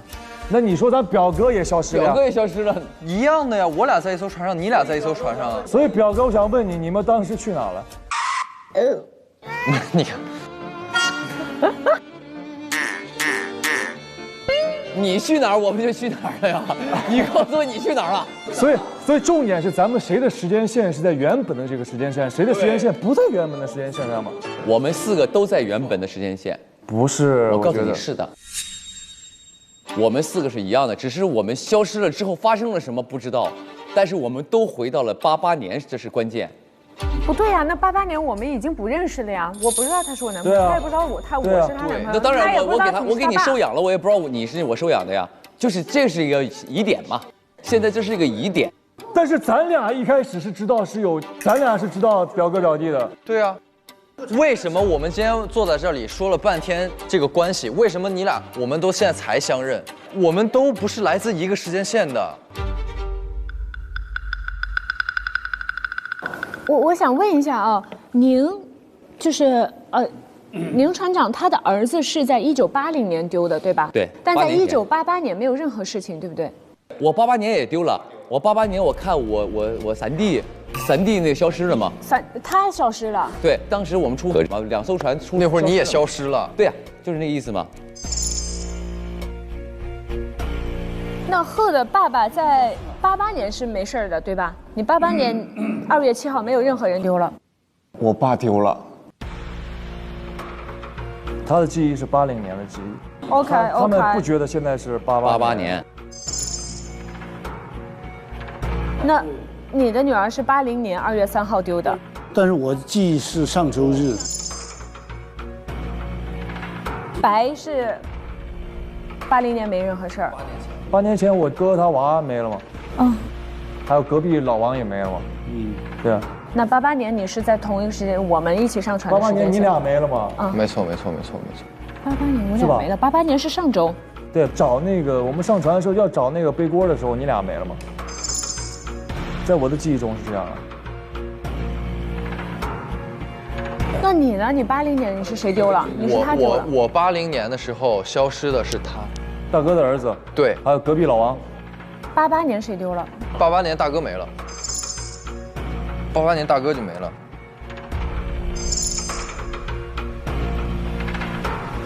重点了，那就是80就是88，80就是88，同一时间点。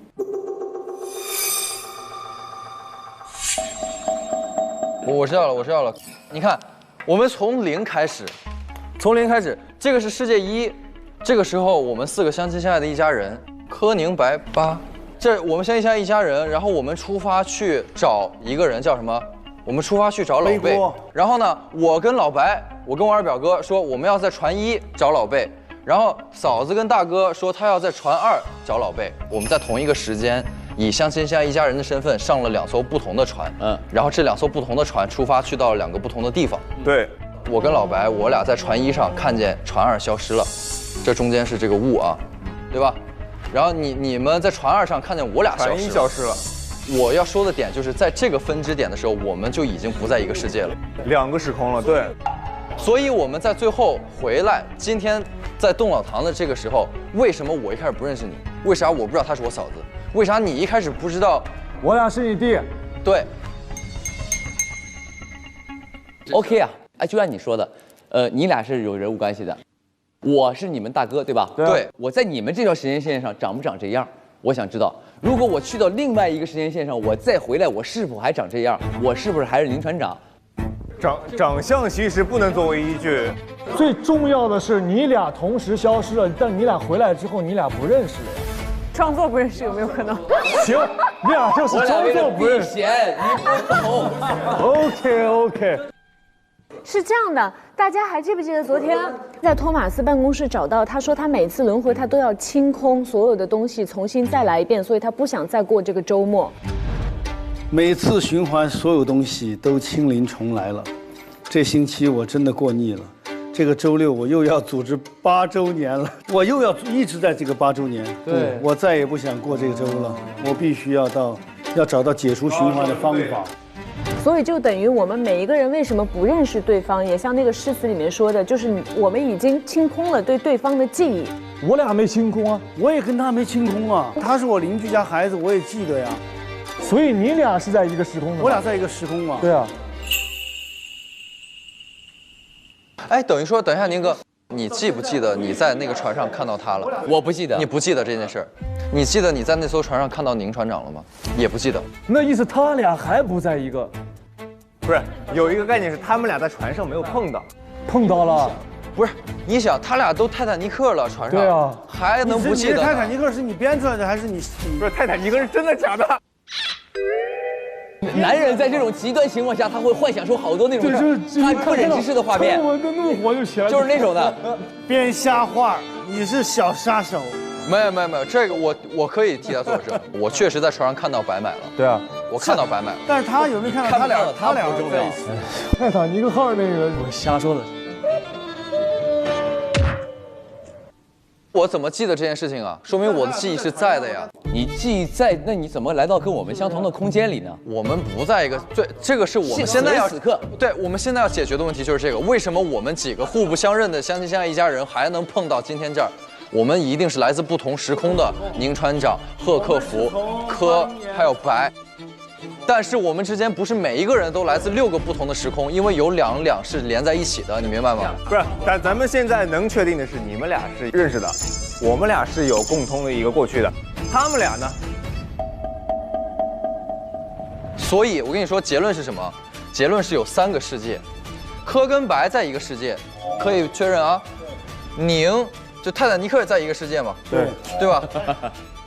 完了就是4444，也就是这个王哥跟贺，对不对？王贺，3个世界，就这么回事。咱们现在3个人互不相认，是因为我们以这样的分组来到了今天的这个时空。重点是咱们2个世界的人都相互认识，他们俩为什么不认识？重点在这儿啊！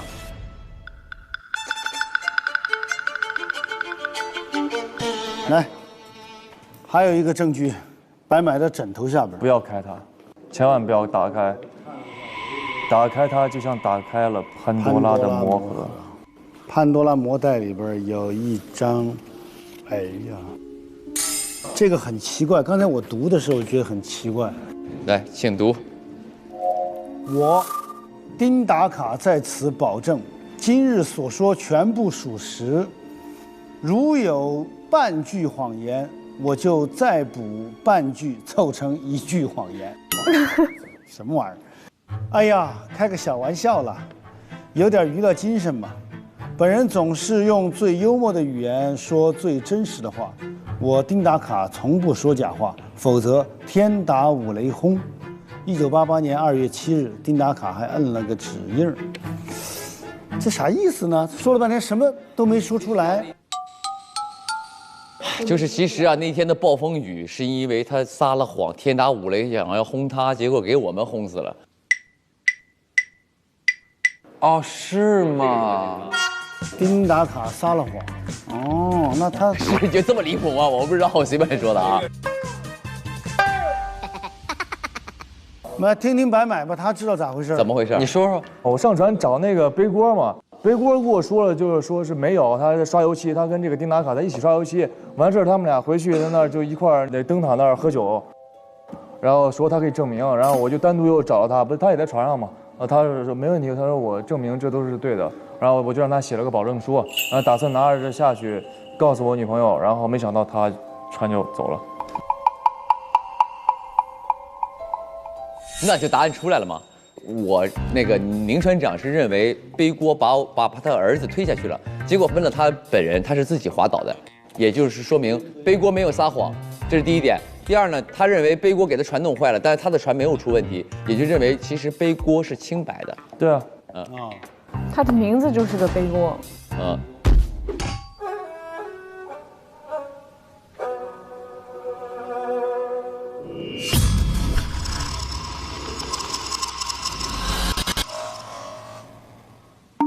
到现在都没盘到杀人动机呢。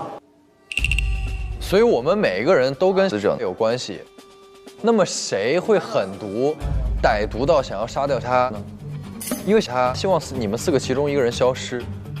他为什么会希望他小时候这么亲近的人消失？你想，亲生的父亲、亲生的姐姐、收养的一家人，他为什么会希望你们其中一个人消失？你们这中间发生什么事情，很值得思考。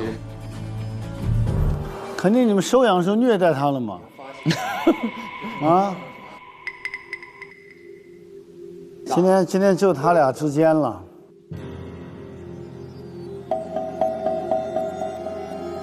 哎，你为什么往我们身上推呢？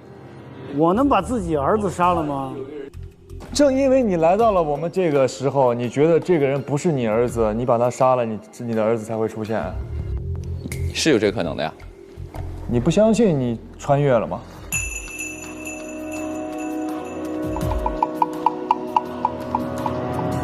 接下来将进入 X 确认环节。我要戴上眼镜儿。小杀手，小 X 男。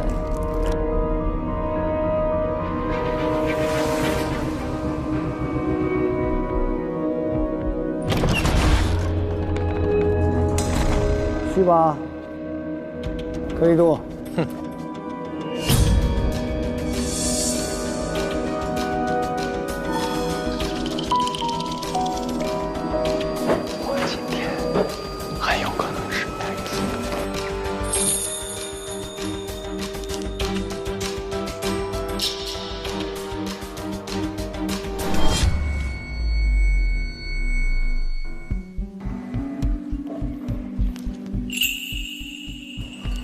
今天这个凶手是个糊涂蛋啊！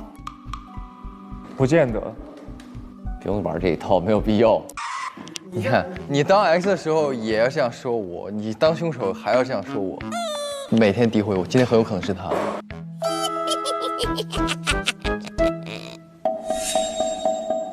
哎，受不了了！哎，受不了了！我看看你的眼睛，有点僵硬，笑的有点僵。他第一把当推探，第一把当 X 很正常。X，行了，定了。非常僵硬，非常僵硬。一个个的，不管我怎么样都开始栽赃我。走吧，现场搜证。现场搜证啊！我帮你拿一个。我不要你帮我拿，你这是真的。我得来，女儿交给我。没事没事。哎呦，这人物关系一变，你知道我。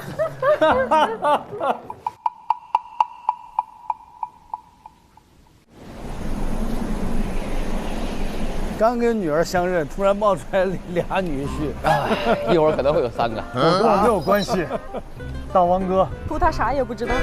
哎，跟人处3年不给人负责任。我求婚他不同意，他要跟你走。原来是他的问题。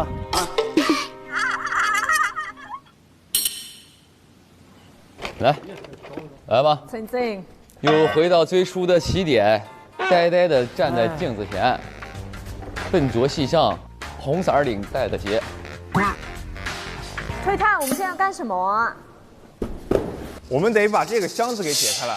哦，对，应该是代表我们6个人各解1个吧，然后每个是3位数数字的。我们假设这死者就是咱小时候接触过的这小孩，那么他这么爱我们6个人，这6个密码他设的肯定跟我们6个人有关系。我们得把这箱子打开来。来，先把箱子打开吧，是吧？然后这箱子上面呢，还有一个手电筒，试一下呗。来，什么意思？什么意思？爸、姐、大哥、二哥、3哥、侄子，他们的真实年纪，这上面写的不就是刚好对应我们几个人吗？来吧，就是我们的真实年纪嘛。我们的真实年纪。这种事情先是爸嘛，爸是多少岁？我51啊。051嘛，对吧？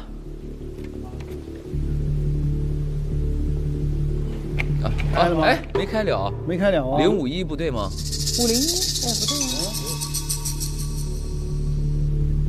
但是他弄了一个真实年龄，他肯定不是现在我们面上的这个年龄。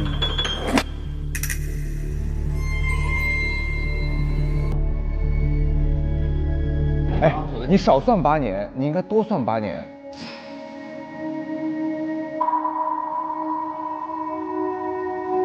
咱们是失去了8年的岁数吧51，那我算59 059我59。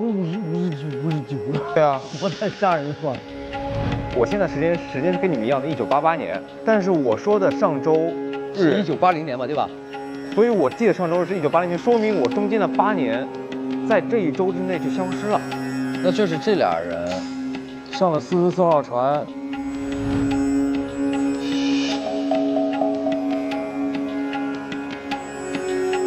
哎，开了059对了。 059吗？第二个是25，姐是吧25， 25。开了025。下一个谁？大哥是吧？大哥，我今年46。就是46啊。是46。二哥是谁呀35。 35。好，来下一个谁呢？三哥30。那我就是18加上8，我26，我26。026。哦，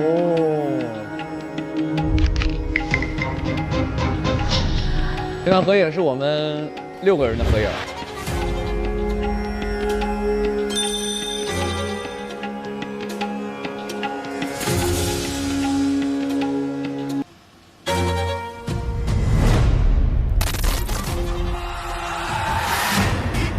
哎呦，别打哟！哎呦，别打哟！哎呦，别打哟！对，我各位老师们，对不起。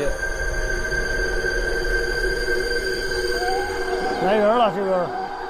来，别走！天哪！啊？怎么样？什么造型？还说你们两个没关系啊？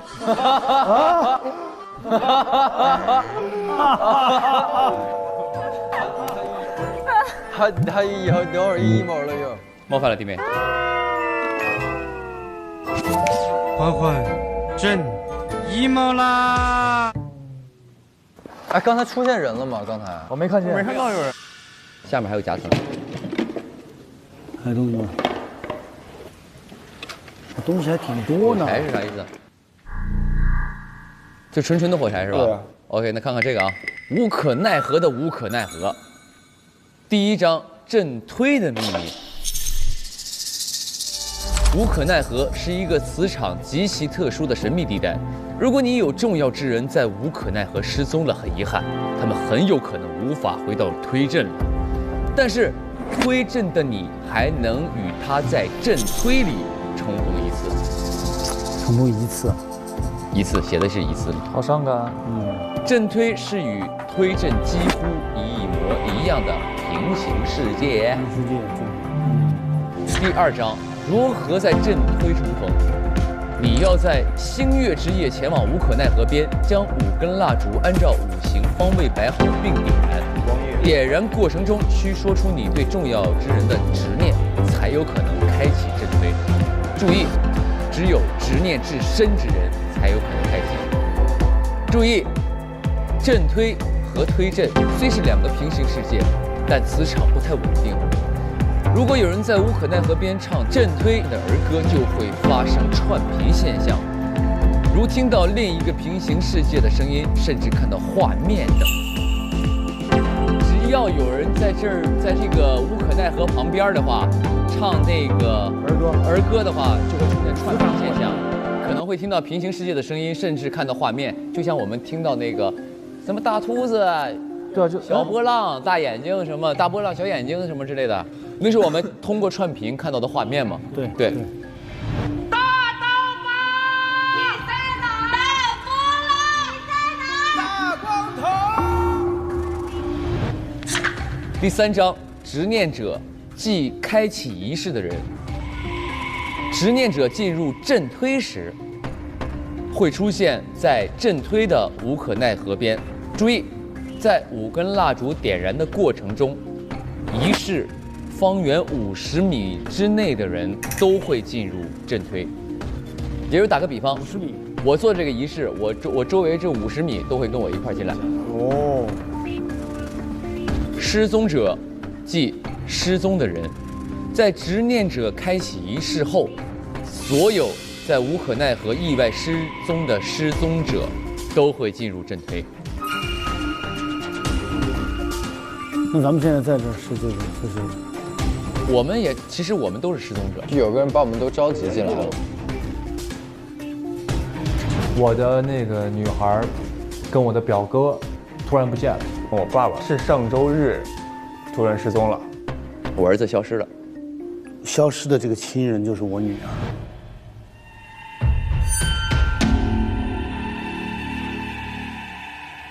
有人做了个法，有人做法了。对。那我们现在在谁的世界？那就是凶手的世界嘛，对吧？啊，谁做的这个仪式就在谁的世界里嘛。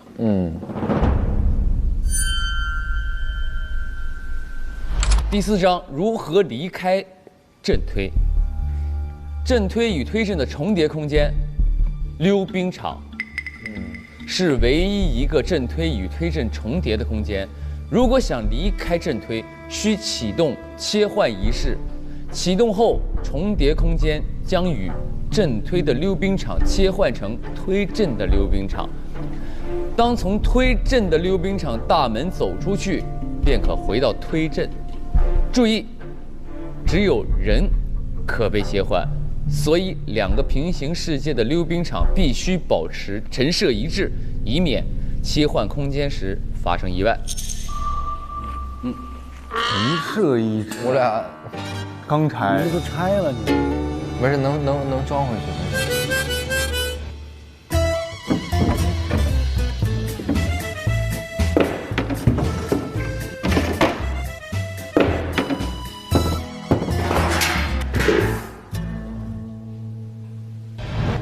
刚才没事，能装回去，没事，能复原哈，能装回去，可以装回去。执念者和失踪者都可以进入震推溜冰场和推震溜冰场，但只有执念者能从推震溜冰场走出去。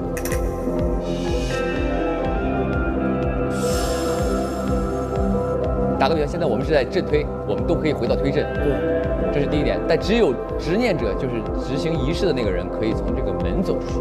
那要是被不小心带进来的人呢？那我就是以同样的设定，你说只有施法者才能走出去。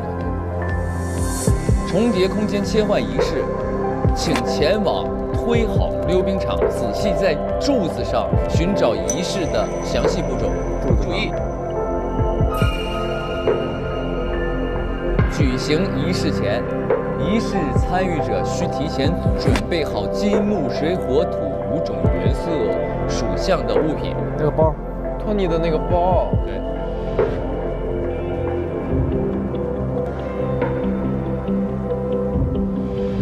这个下面有个人写，为什么约我去重叠空间？为什么约我去重叠空间的仓库？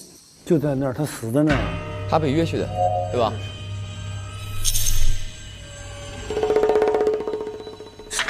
第5章，震推的反噬与伤害。第一，永远循环。震推开启后，在无可奈何里失踪者都会被召唤到震推里继续生活。如执念者进入震推，则会从他进入当天开始，陷入一个为期7日的时间循环。震推的所有人会不断重复这7天。就这个执念者。对，其实昨天那个谁，托马斯说那个执念者是这个人，是这个人。对，他身上掉下这张纸，说明这张纸是这个第一个戴着鸟嘴面具人掉的。找到执念人，把他干掉，他才能结束循环。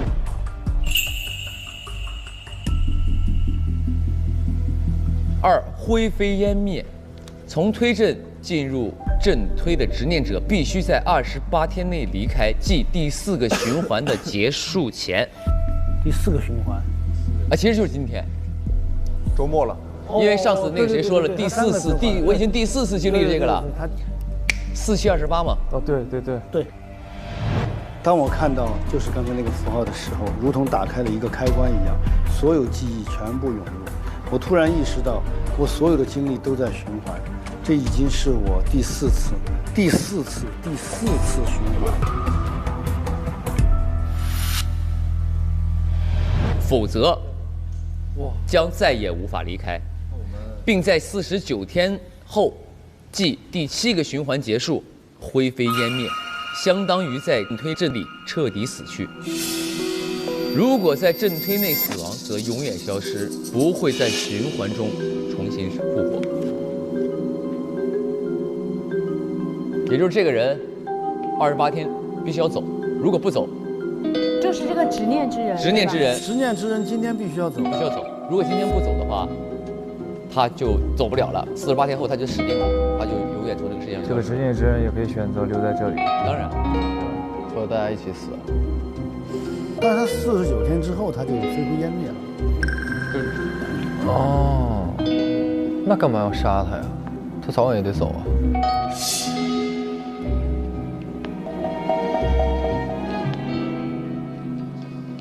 那这死者，如果他在这儿，要不他是执念者，要不他是在无可奈何上失踪的人嘛，被召唤回来，就是2个点嘛。对。有没有可能在他的那个世界里，其实我们每个人身上的故事都在他身上发生了一遍，身边没有亲人了？你说的也有道理，就我们都跟他有关，所以才会有那幅画。但是我们在他的世界里已经消失了。对，全都消失，所以说才举行那个仪式。等一下，这个看啊，他这个照片上有个日期嘛？对，1980年1月份，2月份我们就都消失了。对。在80年的时候，他遭遇了我们的这个有可能消失。对，在88年的时候，他遭遇了你们的消失。是，所以是3条船，3个时空。它是最正常的一条时间线，说白了，拼拼凑凑拼成了我们现在的这个世界。对啊，但这个火柴没有解决吧？火柴就是点那个蜡烛啊，他要召唤仪式，他要用这个蜡烛点呀。对。但所以我们得找出为什么他要杀死者的凶手。如果是从逻辑上来说，如果他是把我们招过来的话，我们应该有人是有记忆，说就是不想离开这个镇，想保持现在这个状态。对，是啊，保持现在这个。对，不是，主要是保持现状对所有人都是不利的。为什么？因为我们每个人都不属于这里啊。为什么是不利的呀？对于我来说，我儿子回来了；对于他来说，他女朋友和他大哥回来了，对吧？对于你来说，你哥回来了吧？你2哥也回来了。对于我来说，我女儿回来，我跟我女儿。对你的执念是你女儿嘛？你女儿回来了吗？但是我们得搞清楚凶手为什么要杀他，这个很关键。咱们推的是杀他的凶手啊。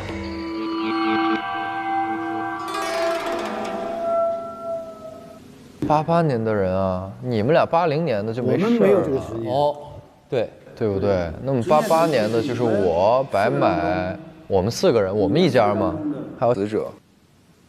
我觉得有点牵强，这个88年跟80年。不牵强。为啥呀？你 X 你想说啥？场外信息误导大家。你说的牵强的点是什么？我的意思就是，我们80年来的，我们俩也可能觉得这88年这世界好了，身边的人突然又出现了，也想留在这儿了，也是有可能的。为啥不可能呢？你跟88年的是一样的，就是弥补遗憾的一个。我刚才说的也是这个逻辑，我虽然没有偏袒他，我刚才说的也是这个逻辑，就是今天在这儿的人都找到了自己想找的人嘛。首先呢，我们4个都是88年的人，对吧？他俩为什么被排出去呢？如果是我是80年施法的人，他就会什么呢？他就会把80年的人招过来。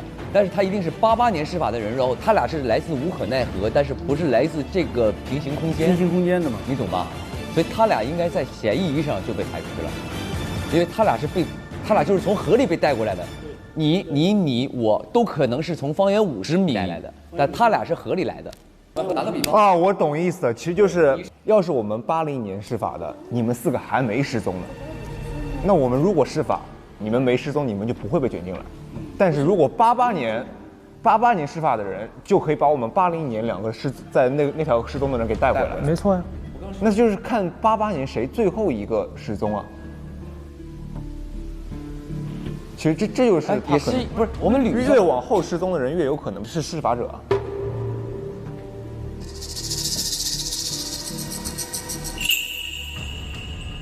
还有一个就是凶手的作案手法，切换的一瞬间，跨越时空来杀你。他是从另外一个时空杀了这个时空的人。这么酷！哇，这个太吓人了，这个想象力真的。进来了之后，整死再走。对，你看，哎，他这句话很重要。为什么约我去重叠空间的仓库？就那会儿正好是重叠空间，约他是正好是在转换的时候，因为只有转换的时候才是重叠空间。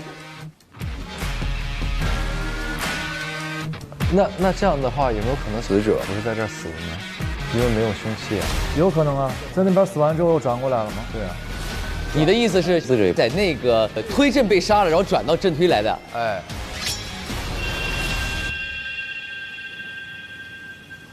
我们如果能找到推阵的仓库，我们是不是就可以看到重叠凶器了？所以要转吗？所以我们要开金木水火土。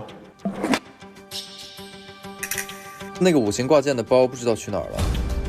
那我们现在去各自家里找一找有没有金木水火土。哦，也对。OK，let's go。金木水火土。水好找啊。土。金木水火土，土咋找啊？走吧，先到白坎那儿。白坎，白买，直接给我掀，兄弟们不要留情。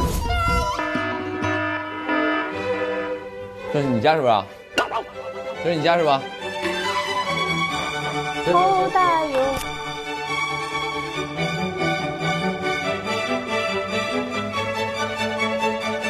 那你怎么马上找到这个？这我的斧子呀！他就是木啊木。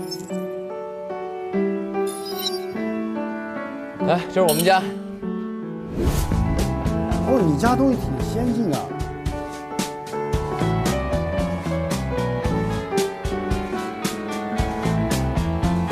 这不水吗？对，这水吗？我来拿就拿这个。你把我那花盆拿着。那么接下来我们来到了八姐家。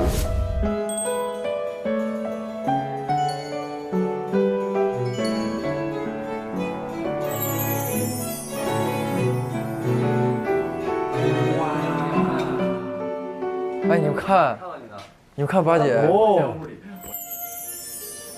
你还有这么奔放的照片？哎，我对我女儿也不太了解。谁还没有狂野的时候呢？是吧？烈焰红唇的，是不是？来，我们找找他的，我们还得找。你叫喊你呢，喊你呢。你确定这是你的衣服吗？那应该是我的。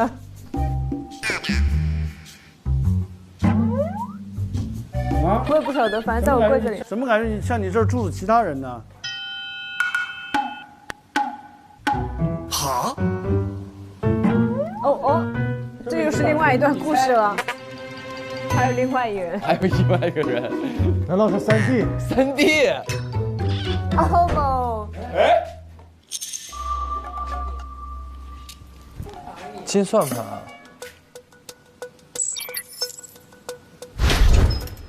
集齐了，集齐了，集齐了，集齐了。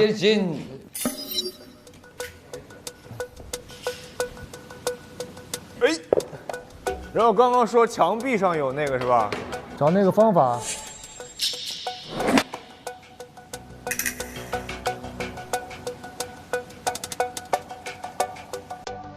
肉眼看不见，肉眼看不见，肯定是要照的。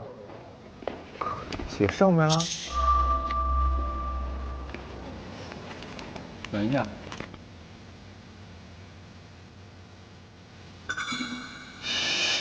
哎，我不知道你们在找啥，这不有个信封吗？你们在找什么呢？啊，哼，啊，我真是服了我。这眼睛可以呀、我服了。你不早点出手？我实在看不下去了，我。猜对。切换仪式，按序操作后，可以将重叠空间溜冰场范围从推正切换至正推，或者从正推切换至推正。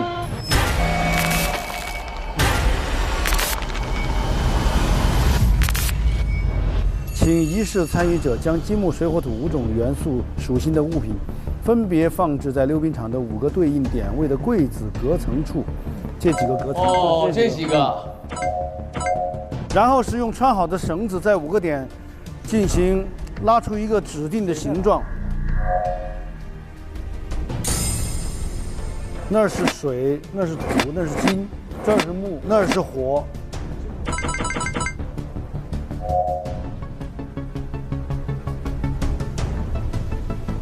哎，亮了，亮灯了。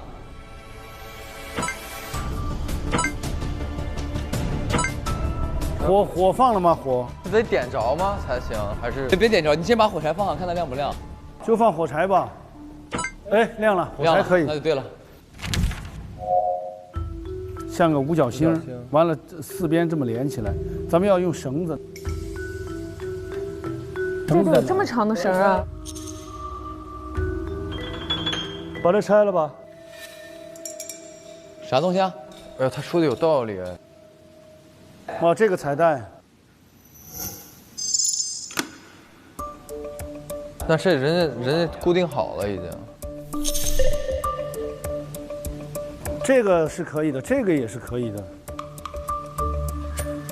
哦，这，毛线啊！哦，这这么多毛线，搞个毛线。找一个好看的，找个红的吧。咱们5个站好了，让哥从哪个头起就给我们吧。对，来，你先指挥我。水，那你先站那儿吧，来，这儿。老白，你得站一个角了。你说我站，那就先到木来。Go。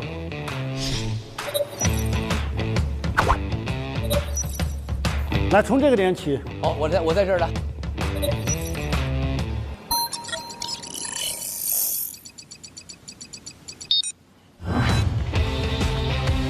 来，啊，你拉着。好。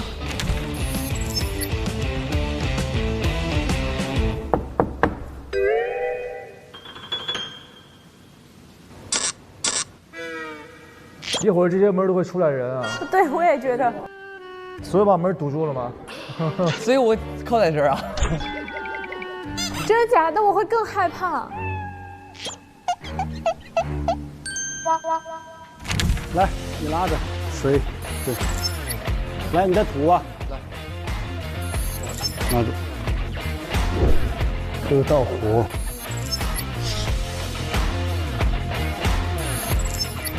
对了。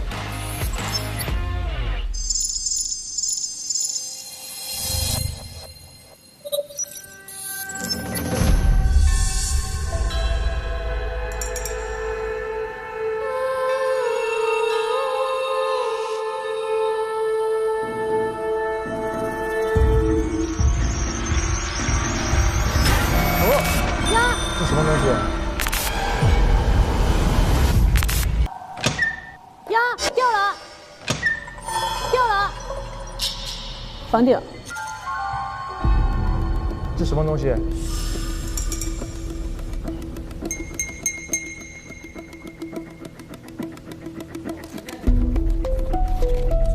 请先前往金柜，拿取金柜中的物品后，会出现下一个柜子的提示，并以此类推。前往金柜。金柜。又来了，各位老师们呐！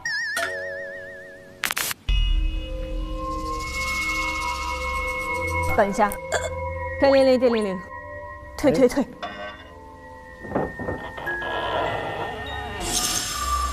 有人出来了。谁出来了？我不知道。哪里有出来了？哎，谁撞我？哎，谁撞我？有人撞我！哎，那你不要吓我！谁？人在我这儿。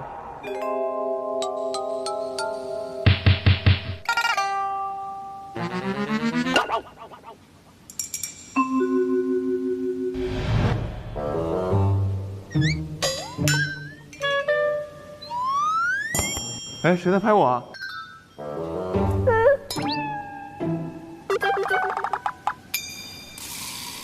哎，谁在拍我？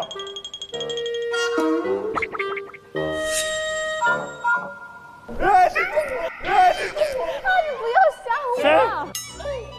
有人撞我！你在干嘛？谁？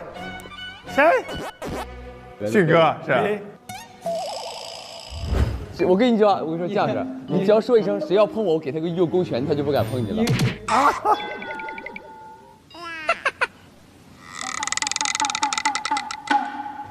金柜门开了没啊？金柜。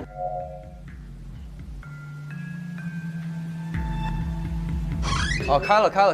哦，底下有字。木。金完了是木，我的天哪，我们不应该离开这儿了。哎，木在我那儿，我怎么过来？你过来干啥？我以为金柜门开了。走啊！其实每个人守在自己那儿就最好。对，应该你来开。对。所以刚才就说为什么要把这个地方还原，就是为了让我们不要被绊倒。我跟你说。哦。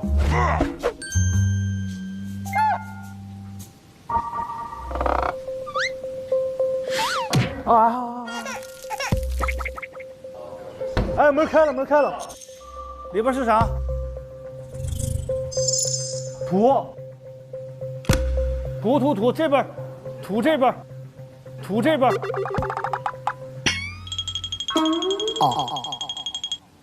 土下边，但是根本看不清楚啊。这是谁啊？我。这是谁啊？我。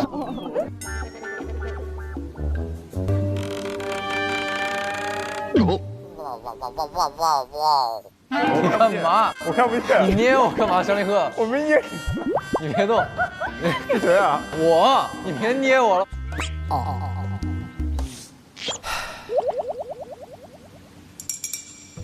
哇，老王哥你怎么什么都不害怕呢？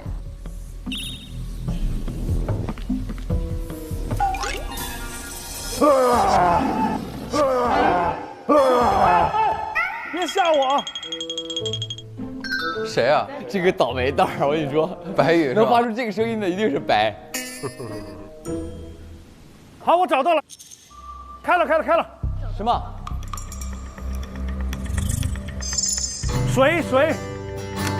水在我那儿，我刚刚那个角落里。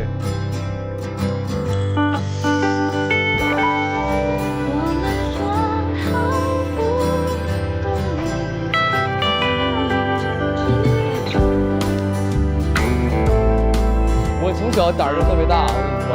你胆儿特别大，你一直揪着我衣服在走。对不起。哎，到了。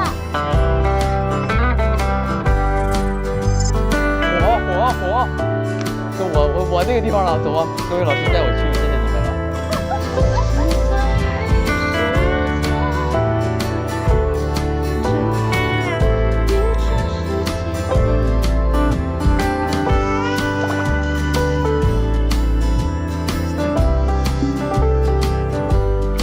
我在这边，哎呀，太远了。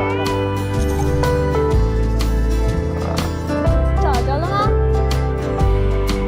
再往前走。在这个脚上，哎呀，打开了，啥也没有啊。啊？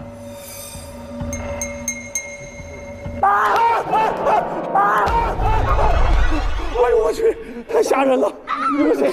是不是八姐？是不是你？哎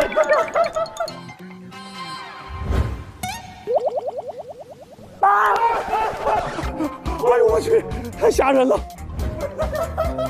别吓我，真把我吓坏了。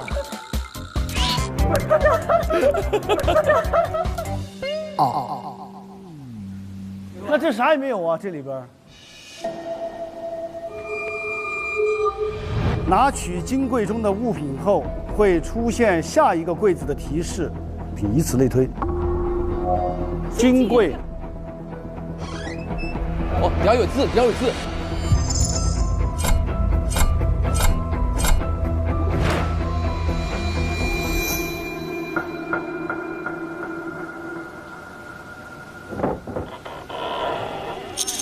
哎，等，声音响了，声音响了，声音响了。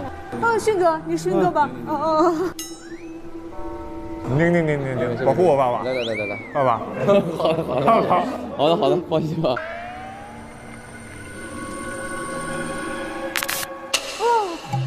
什么东西啊？刚才里边什么都没有啊。这衣服是谁的？这一看女士的毛衣嘛。啊，有一个这样的盒子呢。一定是有用的。香，这啥意思？谁的衣服？每个壳子里都有2件衣服，是吗？对不起。啊？你都摸到了？真的假的？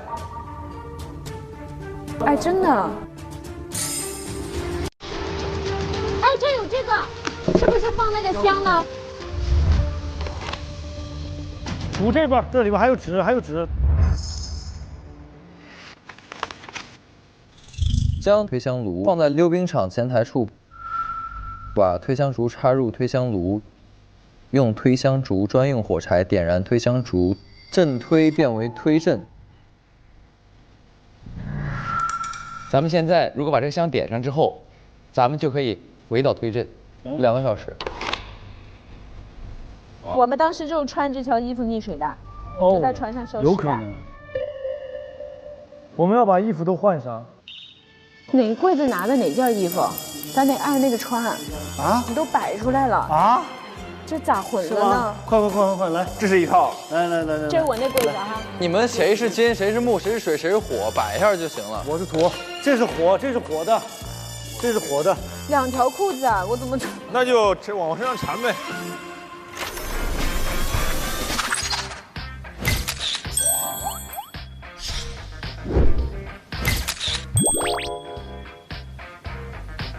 把所有衣架，哇，衣架都给我。你拿衣架不行，哥，你不是说你是身为这个导购员进来的。那各位老师们，我点火了啊，咱们发射了啊，发射。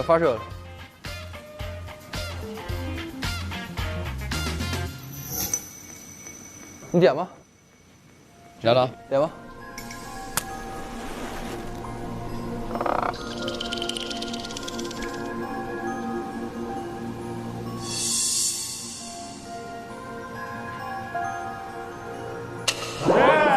我就知道。哎呀！等会儿，没事。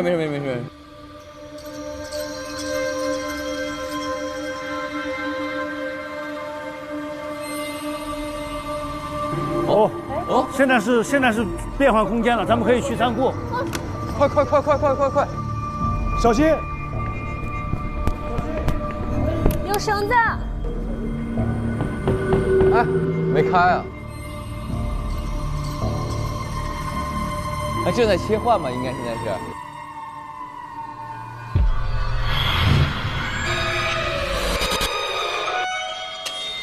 哦，成功了。 欢迎来到推震。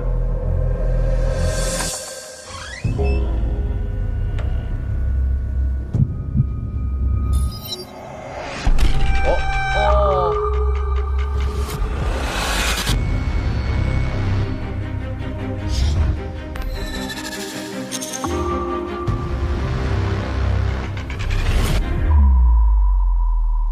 电视没了，电视在那儿去了。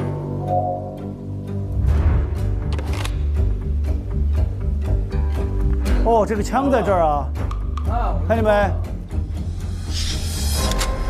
就这个布置好了的，这里边还有纸，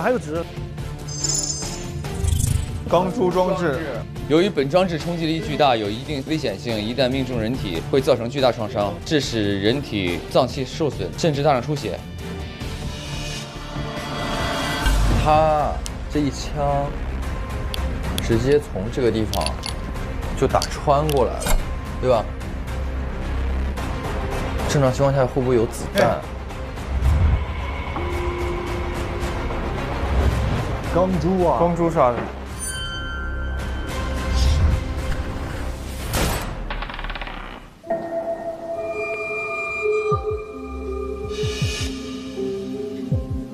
这啥？这去线是吧？哎，这一眼就能看到他这个手法了。这不石头在这儿吗？什么手法？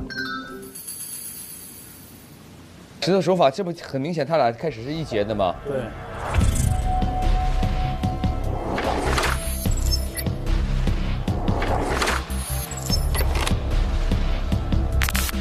是这样的。D 为 D 嘛，他俩开始是一节的嘛。D 为 D 一弹出，给这石头，啪！哦，没错。杀手，杀手，是我。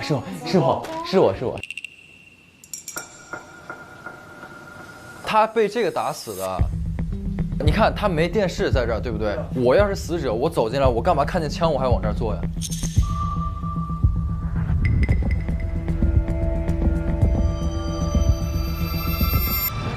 所以刚才就说为什么要把这个地方还原，就是为了让我们不要被绊倒。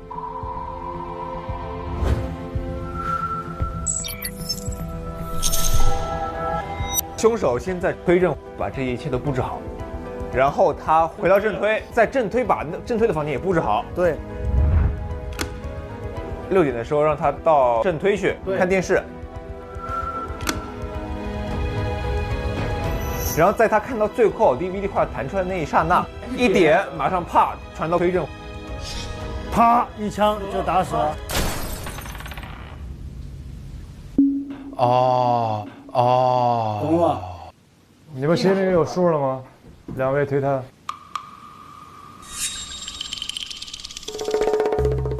我们现在就还原了个作案过程。你连这都想不到，前2期怎么我儿子这么聪明呢？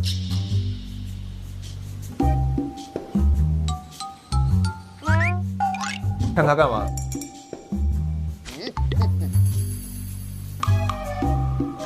不，现在就是咱们下一步怎么弄呢？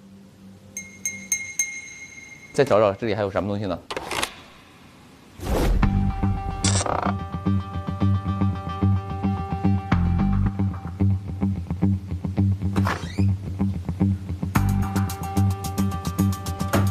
哎，等一下，这什么？推忙活外贸公司不许改造图，推忙活行政已奉呈。这是改造了的，肯定还有空间。公司大门进去，公司前台，然后这儿有一个废弃办公室。哦，那是有一个门。咱们是可以去那儿。没错。走呗，走。捡了。又要变灯了啊！来，哥几个。变灯了啊！哥几个。哎，我手抖。哦，又开始切换了。变了。火鸡煮火焰，无可奈何，永循环。OK 了。门开了。那我们现在出去我们这个事情发生的外贸公司吗？对。回到正推了。公司前台这儿。啊，这个镜子露8颗牙齿。你笑一下。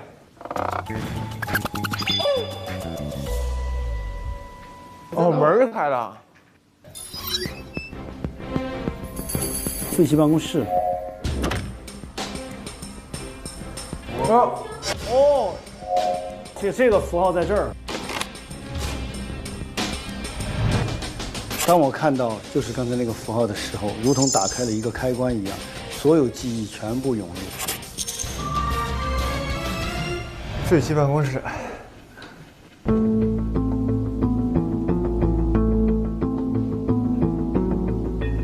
这是通告，这通告。不祥之船4444号失联情况调查公示。不祥之船4444号失联情况调查公示，444号船，然后下面都被泼墨已经遮住了。4444号船在8年期间总共经历了2次失联事件。第一次失联发生在1980年2月3日周日晚上22点，第二次失联发生在1988年2月7日深夜。让我们祈祷这8年来的失联者王某、贺某、托某、白某、贾某、乙某、林某、托某、柯某能平安归来，也向失联家属巴某、张某、李某、宁某表示慰问，他们仍无法接受亲人失踪的事实，望节哀顺变。后边还有一行字啊，你竟然已经看到了这个，你一定会尽快开始仪式，我得抓紧时间了。等会儿啊，也向失联家属，咱先把这个捋一下。我们这样站着对啊，我失联，他失联。白某失联，柯某失联。啊，你是失联的。对，然后是你们是失联家属，巴某、宁某，他们俩失联家属，我们4个失联。这儿有好多这个弹珠。死者的弹珠。哦，这么多衣服。他住这儿。好可怜哦。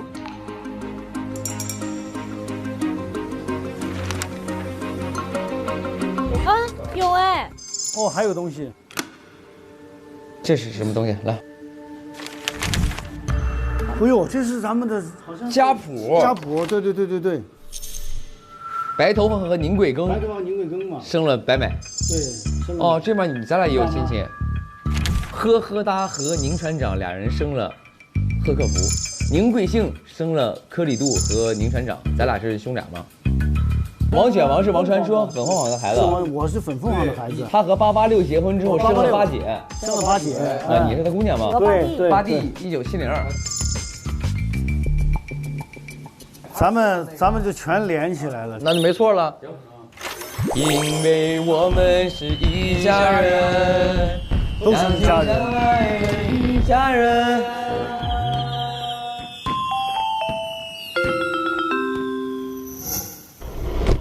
哦，还有，执念者进入正推后，执念者会忘记自己的执念以及与执念有关的人，只有看到正推的标志物，才能想起执念，但无法想起重要之人样貌和名字。失踪者进入正推后，失踪者的记忆会受到磁场影响，会忘记重要之人的样貌、名字，有的甚至会模糊时间。对于进入正推前后的记忆会模糊不清。我现在时间是跟你们一样的，1988年，但是我说的上周是1980年嘛，对吧？所以我记得上周是1980年，说明我中间的8年，在这一周之内就消失了。你不存在你的做记忆的8年。对啊，没有这8年，为什么呢？特殊情况，一起失踪的失踪者会相互记得彼此。为什么我们几个互不相认的相亲相爱一家人还能碰到今天这儿？我俩没清空啊，我也跟他没清空啊。他是我邻居家孩子，我也记得呀。你们俩是认识的，我们俩是有共同的一个过去的。说明如果见到正推标志物，将在24小时后想起循环期间的全部记忆。我们24小时后就能想起来。凶手肯定来过这块了，已经，对吧？失联家属巴某、宁某，所以你们2个之间有一个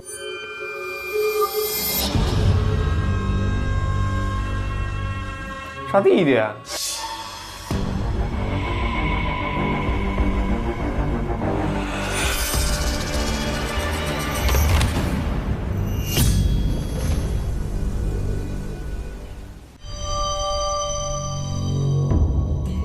所以溜溜冰场，我想回天镇。来，快！啊，需要锁胸了，朋友们。开始推理吧。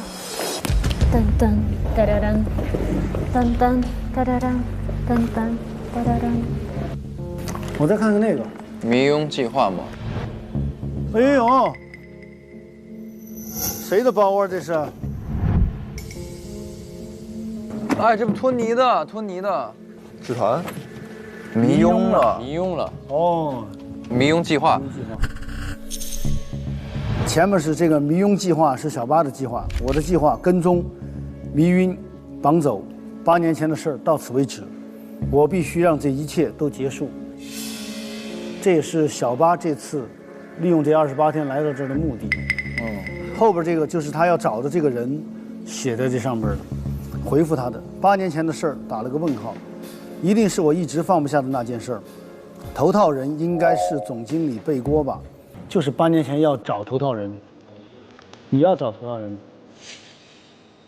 找头套人是就是贝锅嘛？要找贝锅的，当时是你要找贝锅嘛？对呀，对呀。我就怀疑是他为了替他弟弟报仇，所以把我儿子从灯塔上推了下去。还有谁要找贝锅的？我还要找贝锅。可能是那个男人在这个船上动了手脚，我爸爸才会消失不见。就是我非得一定要找到这个人。皮夹克这个人。对。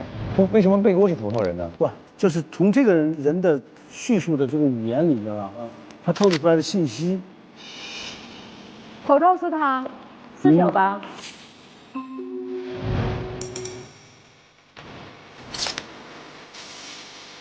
啊，有哎！哦，还有东西。这个。看的什么？这弟弟写的是吧？他说先用头套挡住脸，这样就不会被发现了。不，头套都在用，我也用过。我们当年不是我哈，是我爸，是我爸也用过。王传说，王传说杀乐爷的时候也用过那个。就这个东西是咱们这儿一脉相承的，是的，干坏事都要用啊，祖传的，干坏事都要用，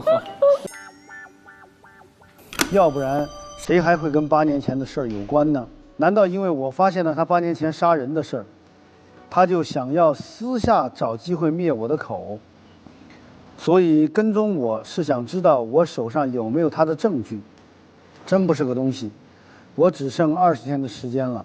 这短短的时间，我要用来好好跟我的家人相处。他俩都是从推证过来的，绝不能被他干扰我的计划，正好可以用重叠空间杀了他。所以黑字和红字不是一个人吗？不是一个人，黑字应该是1:5。黑字的先写，对；红字的后写，对，对吧？对。红字看见这人，发现黑字这人的计划了，然后准备把这黑字人干掉嘛，对不对？所以红字应该是凶手写的。对。那么黑字写的这个人就是小八。小八有一个迷庸计划，对不对？他想迷谁呢？对。想带走的人。他有个想带走的人，对吧？这想带走的人就是有执念的人，他到这儿来是要解决8年前的事儿。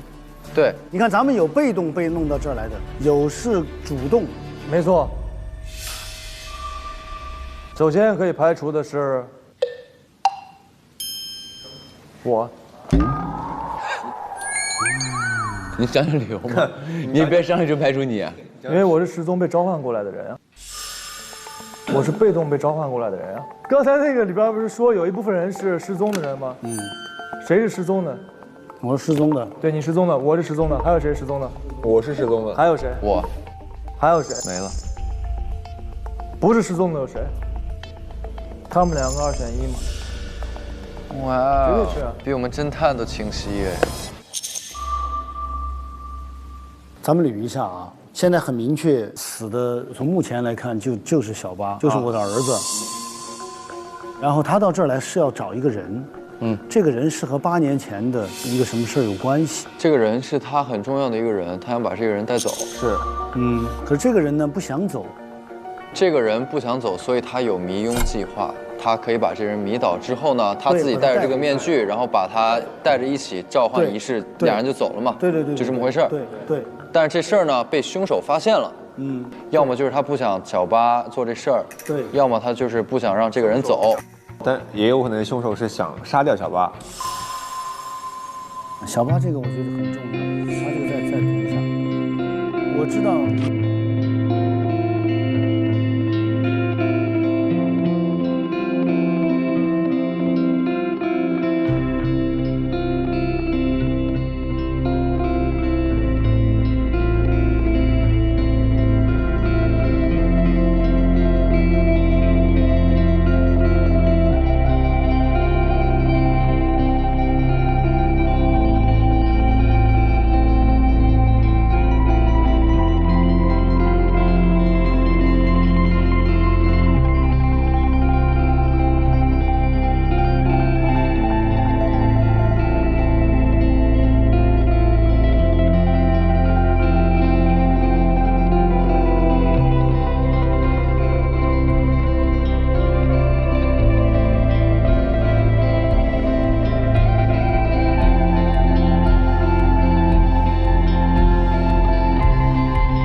咱们仔细再读一读啊，谁陪他玩弹珠啊？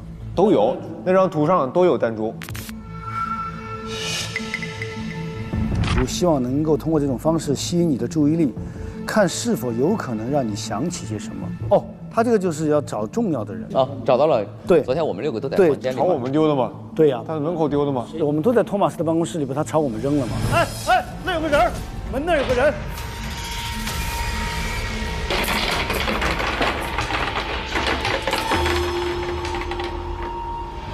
我没想到你也来到了这里，看到了标志，你一定想起执念了。这样一来，你会更留恋正推，更不愿意回到推阵了。我必须启动极端的手段，就把那个他重要人迷晕了。用了吗？他那个迷晕那个东西没呢，用了，咱有一个人就晕了已经啊。他这计划还没来得及实施，他就死了。你约了我6点去溜冰场仓库。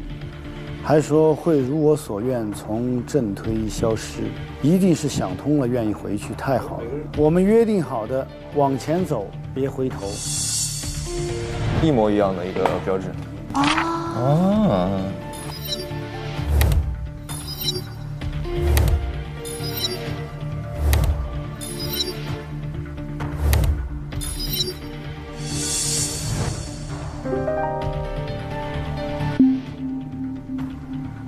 应该是一个是小八，还有一个是小八要带走那个人和杀小八的人是同一个人。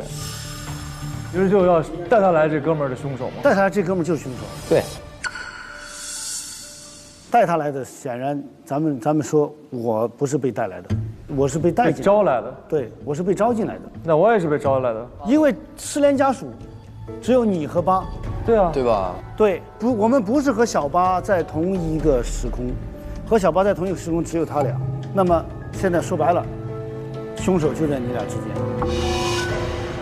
我半个小时前就说了这个话了，你们给我一顿卷。别着急，你脑子快，我们脑子慢。他其实就凭这一点就排除了他们2个人的那个嫌疑嘛。对。他们到了这个啊，通了，通了，通了，啥通了？因为到了这个空间，你就会遗忘。对呀，他做了那个法事之后，来到这个空间，所以他忘掉了他应该认识的那个人，直到他看了那个之后才会想起来。宁8就泰坦尼克也在一个世界嘛？对，重点是咱们2个世界的人都相互认识，他们俩为什么不认识？重点在这儿啊！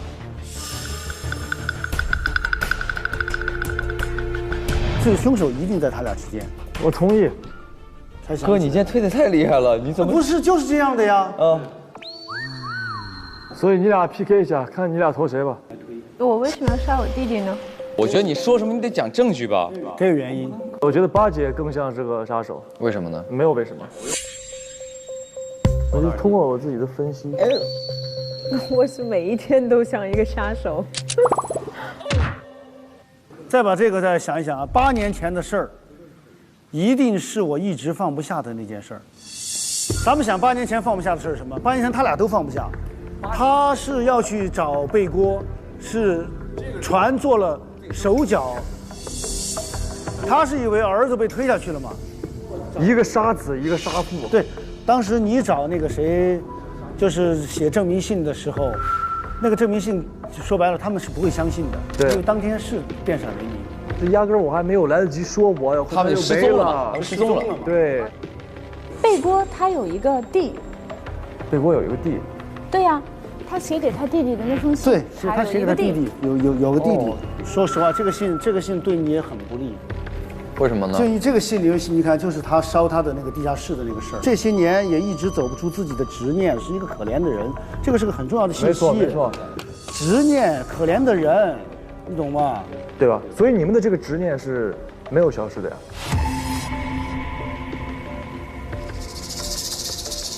所以他杀他不一定是在认识的情况下杀的。对，因为死者是戴着面具的嘛。对，因为死者是戴着这个面具，所以姐姐误以为戴着，因为他这里边很重要的一句词儿是什么？是头套人应该是总经理贝锅，所以他一直以为他约的这个人，他不知道那是小八，是他弟弟，所以他把他约来之后，杀完了之后，可能到现在他才知道那是他弟弟。有道理。哇，有道理，强，非常有道理。你一直觉得有人跟踪你，完了有人要迷晕你。所以有人要跟踪我，要迷晕我人是1923年的贺少帅。不是，在这个年代没有人要迷晕我。咱们就从这个，因为我觉得这个是最关键的。对。难道因为我发现8年前他杀人的事儿，他就想要私下找机会灭我的口？所以因为他有这个，所以他就有杀人动机。你要灭我，我必须弄你。对。所以跟踪我是想知道我手上有没有他的证据，这全是他的那个逻辑。真不是个东西，这从这个口气也像是女孩的口气，一般男孩不会说真不是个东西。我是这个真的是一个，虽然是我女儿，但是我就是分析。对，分析的非常好。不可能。我只剩20天的时间了，这短短的时间我要用来好好跟我家人相处。他俩谁想跟家人相处？他的面儿更大，因为在这儿有我们仨呢，他儿也在，他俩弟也在。是，咱家齐了。但是48年后，如果我是凶手，我就灰飞烟灭了。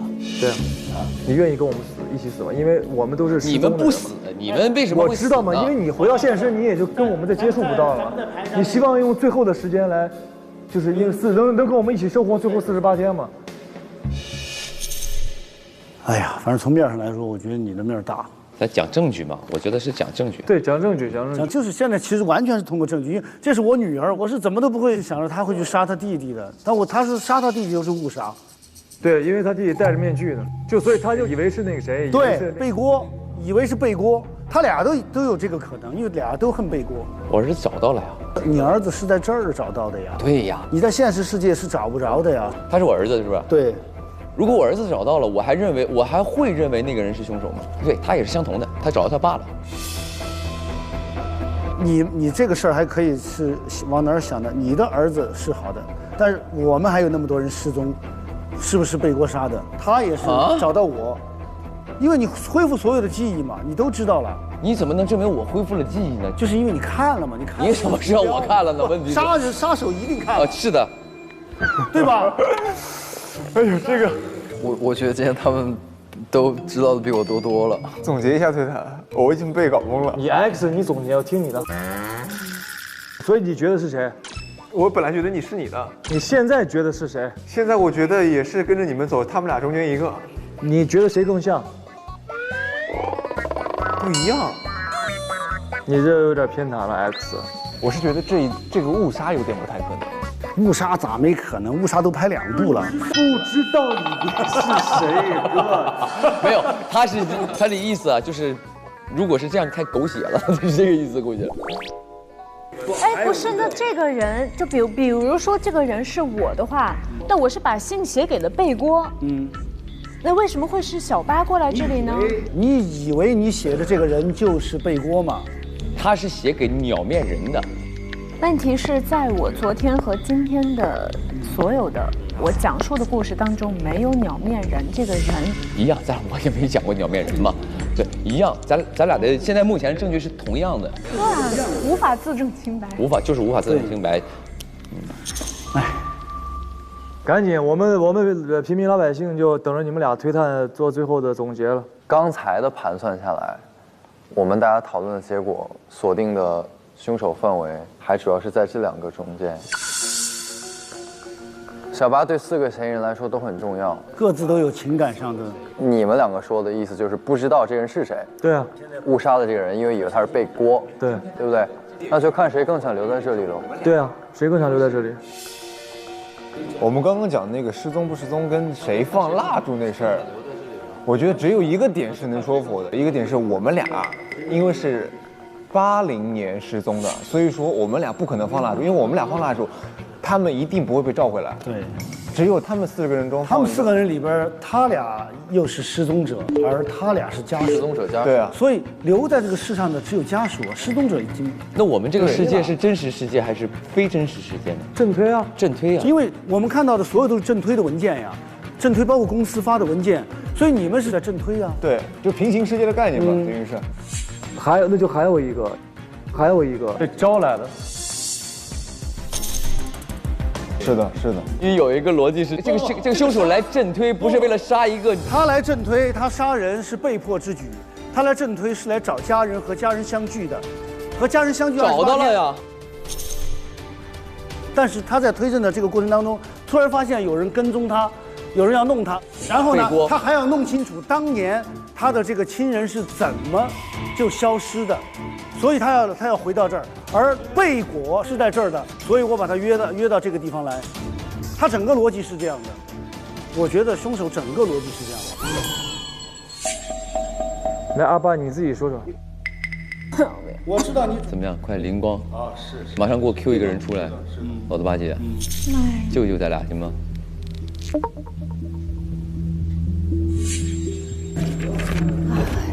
离谱！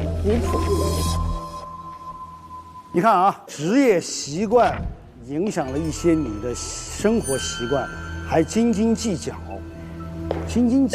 这个是也挺关键一个。那八姐斤斤计较，她斤斤计较，她会计啊。对啊。好，怪我了是吧？好。首先，你们2个都对背锅有仇。对，你们来到这儿之后，发现这个背锅在这儿，我是不是现在把这个哥们儿给解决了，也许就会扭转那边的时空？那你又说这个人不想回去，你又说我想在这儿跟你们团聚，然后你又说我弄完之后我要扭转回去。反正不管怎么样，这个人是你的仇人，你们俩就觉得是要干掉他。打个比方，我就说如果我是认为我儿子是被背锅搞死了，那我来了之后我见到我儿子了。对呀，你忘了这是你儿，你一到这儿你都忘了，你还找到你儿子，你根本就没找到。只有看到符号之后，只有看到符号你才想起。打个比方，我来的目的就是要找符号，可是你看看小八都是找到第26天才找到符号，有没有可能这个符号我们从昨天就有人看到了嘛？凶手肯定是早就看到了，记忆恢复了。对，但是已经杀了，没办法了。这个已经很清楚了，这个。我理一下，总结一下，因为我们该聊的，我觉得你不要笑，你怎么一直在笑？你说，你先没事，你要想说，你想说吗？你说嘛。但是我都不知道说什么。现在今天为什么？今天为什么？你平时每次都有灵光一现的时候。这个你会进入一个自证怪圈。其实，按照杀鸟人的动机来盘算凶手的话，就是看初轮大家每一个4个嫌疑人对背锅的杀机就够了，不需要看每个人对小八的杀机了，明白吗？对，对小八是没有杀机的。对。就我跟你说，就是误杀，就是误杀这次。包括在他死之后，他的面具也没有被摘下来嘛？对对，对不对？对，说明凶手杀了他之后秒就传走了。对，他觉得那就杀对了。他就干完这事儿也没有确认身份嘛。但这是我女儿，我不投她。那投票吧。推探得给点意见。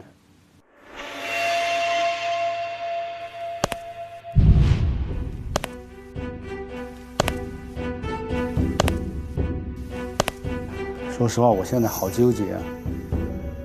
我到现在还没有真正确定，到底是我的女儿误杀了我的儿子，还是宁船长杀了我的儿子。因为其实他俩的所有的动机、所有的作案手法，整个其实都是可能的。我刚才脑子里边反复就把小八写的那封信，他把他忘了，他记录的那个文字的情景，我就在脑子里边去过。这个话跟他姐好像挺合适的，但是在我走了之后，宁船长等于是他的养父啊，其实也挺合适的。还有一个最关键点就是，作为一个船长，他也必须是这个有斤斤计较的一面。唉，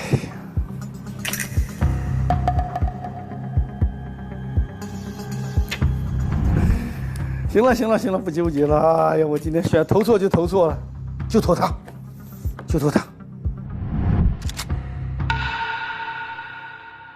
好了，小八，你会沉冤昭雪的啊，拜拜。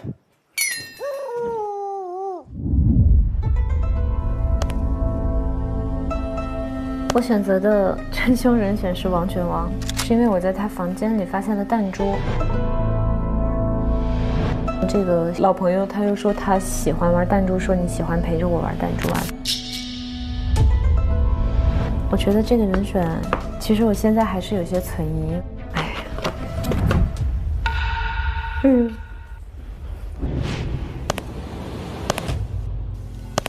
我选的真凶人选是八姐，在受害者写的东西里面有提到过，这个你就是写给凶手的，他把你称为是一个严格斤斤计较的人。其实这一点就很可以坐实是八姐，因为八姐平时她作为会计，她也很斤斤计较。比如说，别人给她的报销发票，她要严格的控制在3.1415926间距，然后平时对自己也很严格，然后还会在床上放金算盘来督促自己，看起来是一个要求很高，然后又自立性很强的女强人。就这么多。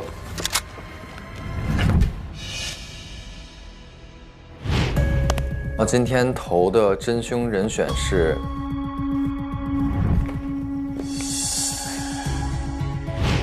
通过刚才我们的推理，我的真凶人选投的是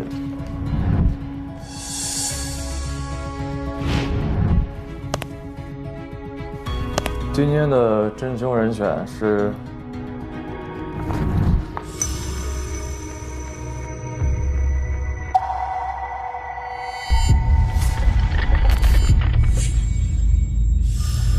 今天这个光好像都格外怪异。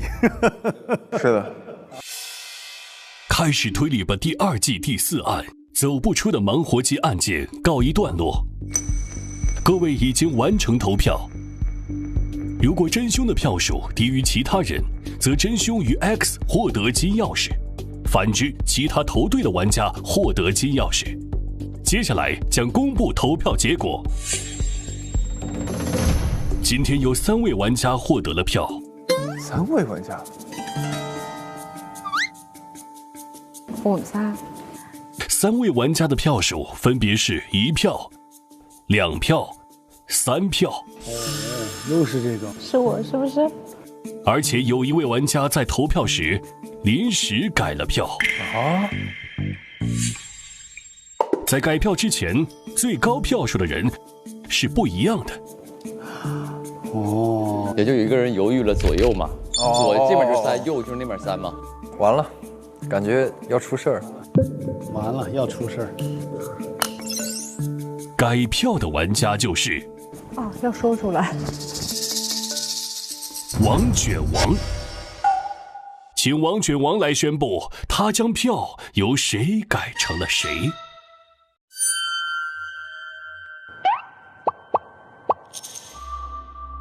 我本来投的是我女儿，然后我到最后那一刻吧，我就觉得这个故事是姐姐误杀了弟弟，我实在是心里边有点那个。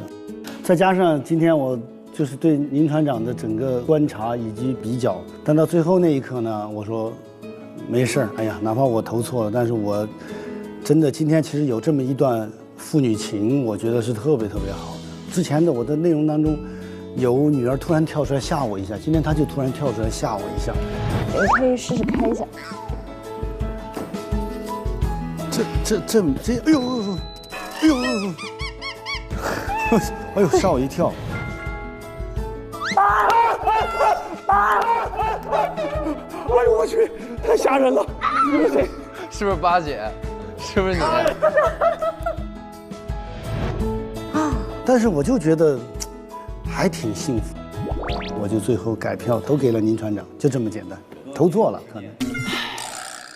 哥，你也有执念，你执念太深了。嗯，我替你照顾了2个孩子8年了。是，好吧，好，我错了。所以本次票数最高的嫌疑人就是宁船长。那么宁船长究竟是不是真凶呢？在宣布真凶之前，我先宣布，本案存在 X 就是贺克福。哦，是你啊！哎呦，说，哎，不是说是他吗？我俩一直以为是他呢。哎呀，真是。哎呀，我今天玩的不错呀。这个 X 压力太大了。所以你今天看到自己是 X 的时候是什么心情？我没控制好，我转身太快了。他那一下，我是脸部肌肉，对，很僵硬，那出来的时候。我叫他给我对个眼神，绷着劲儿就走了。对，我脸部肌肉都没放松下来，我就回去了。所以说，当 X 的时候一定要两口菜放松一下再走出来。那个挺难的，我跟你说有。好难，真的很难，越想控制越难。它是 X 的干扰因素，最大的干扰因素。我告诉你，他就是欺负你，他欺负小孩。我是 X 杀手吗？难道？觉得没身份，其实放松玩还挺好的。你就可以沉浸其中嘛，你就可以去找线索什么的。但一旦你有了身份，你可能就会3心2意，然后有可能会控制不住。那么宁船长究竟是不是真凶呢？恭喜各位检举成功，真凶就是宁船长，八姐获得2票。王卷王获得1票，那我还改对了，我爹，我的好大儿啊！哎呦喂！哎呦！我改一下，改成宁船长。我今天投的真凶人选是宁船长。宁船长想要杀死贝锅，在他的这个记忆和意识里面。贝锅害死了自己的儿子，所以他有一个这个想要杀死贝锅、替自己儿子报仇的一个执念。且在这一张迷晕计划上面，他看到了他认为贝锅的计划要迷晕这个人，于是他更加确切地产生了想要杀死贝锅的动机，因为同时不仅仅害死了自己的儿子贝锅，还要杀死自己。今天的真凶人选是宁船长。我选他的原因是因为他更想留在镇北，因为他的所有家人都在这里，所以他更希望留在这儿吧。投的是八姐，八姐。我选择的真凶人选是王卷王。真假的？你没想到是我，对不对？你选的是谁呀？他投的我。因为当时结束以后，我搜到了个弹珠。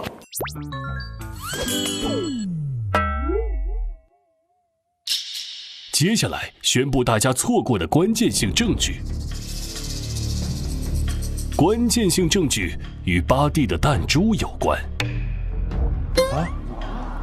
这个啊，弹珠有关。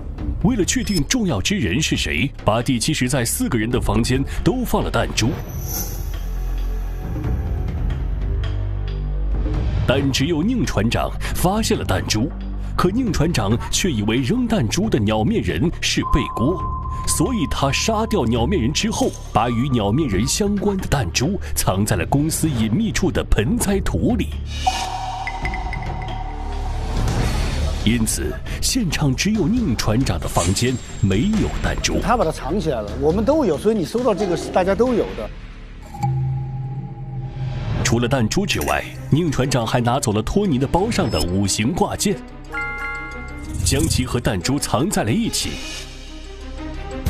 此外，土里还有宁船长掉落的小发卡，这个小发卡可以证明藏了这些东西的真凶就是宁船长。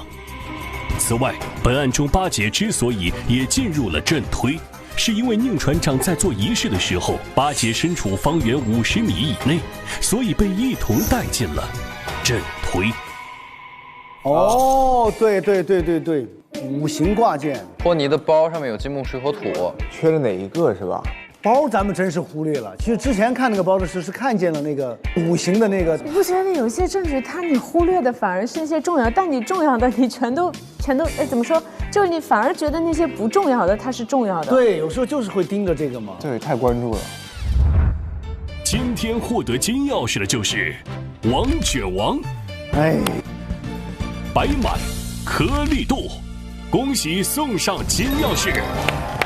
恭喜呀！恭喜！你看我最后那一刻纠结了一下，我改了。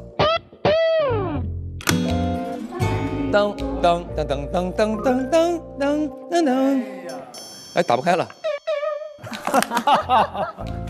来吧，谢谢宁船长，谢谢你投了我一票，让我就是差点让他跑了。谢谢大表哥。谢谢大哥，恭喜！谢谢大哥，恭喜，真不错。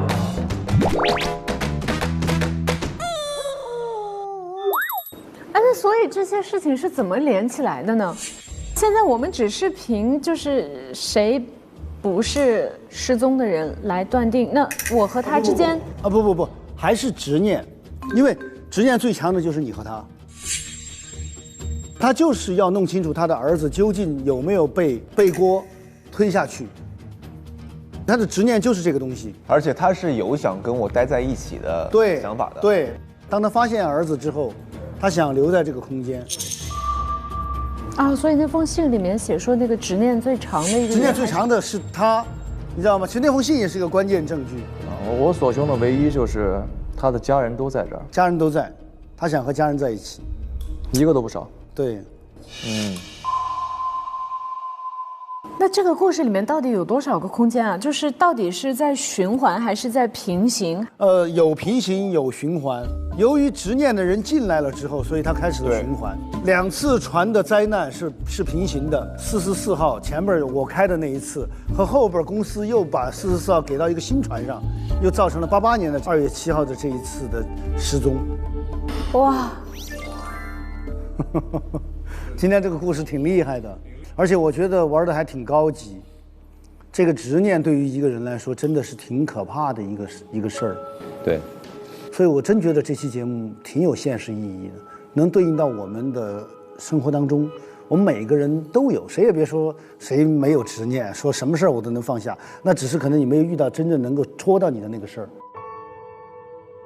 你看，我们是这个父女的，他那儿是和爱人之间的，你那儿是父子的。还有兄弟之间的，还有姐弟之间的，我反正挺喜欢这个故事，对吧？有的时候太追求过去的一些东西，对吧？比如说想见到一些人或者做一些事儿，对，就会让他失去现在所拥有的，而且结果未必是好的。对，是的。我一直在想，就是比如说两个嫌疑比较重的，都是为了去保护自己爱的人，或者说让自己跟自己的爱人有一段相处的时间，去开启了这个潘多拉魔盒嘛。然后而且甚至是凶手他还杀掉了终结这个潘多拉魔盒的人，他想把这个潘多拉魔盒一直开启。其实这是一种很自私的行为。是的，你是得到了自己想要的人，你是让最爱的人好像在你身边过上了很幸福的生活，但是你问问他本人想要吗？他或许他本人在他的那个平行世界里，他过着很幸福的生活呢。你把他强行拉过来，那这不是一种自私是什么呢？是的，这个故事也是告诉我们，在这个世界上生存，不能有太多的执念，放下过去，你才能继续明天嘛。对，事儿过不去，永远会对你会再次带来伤害的。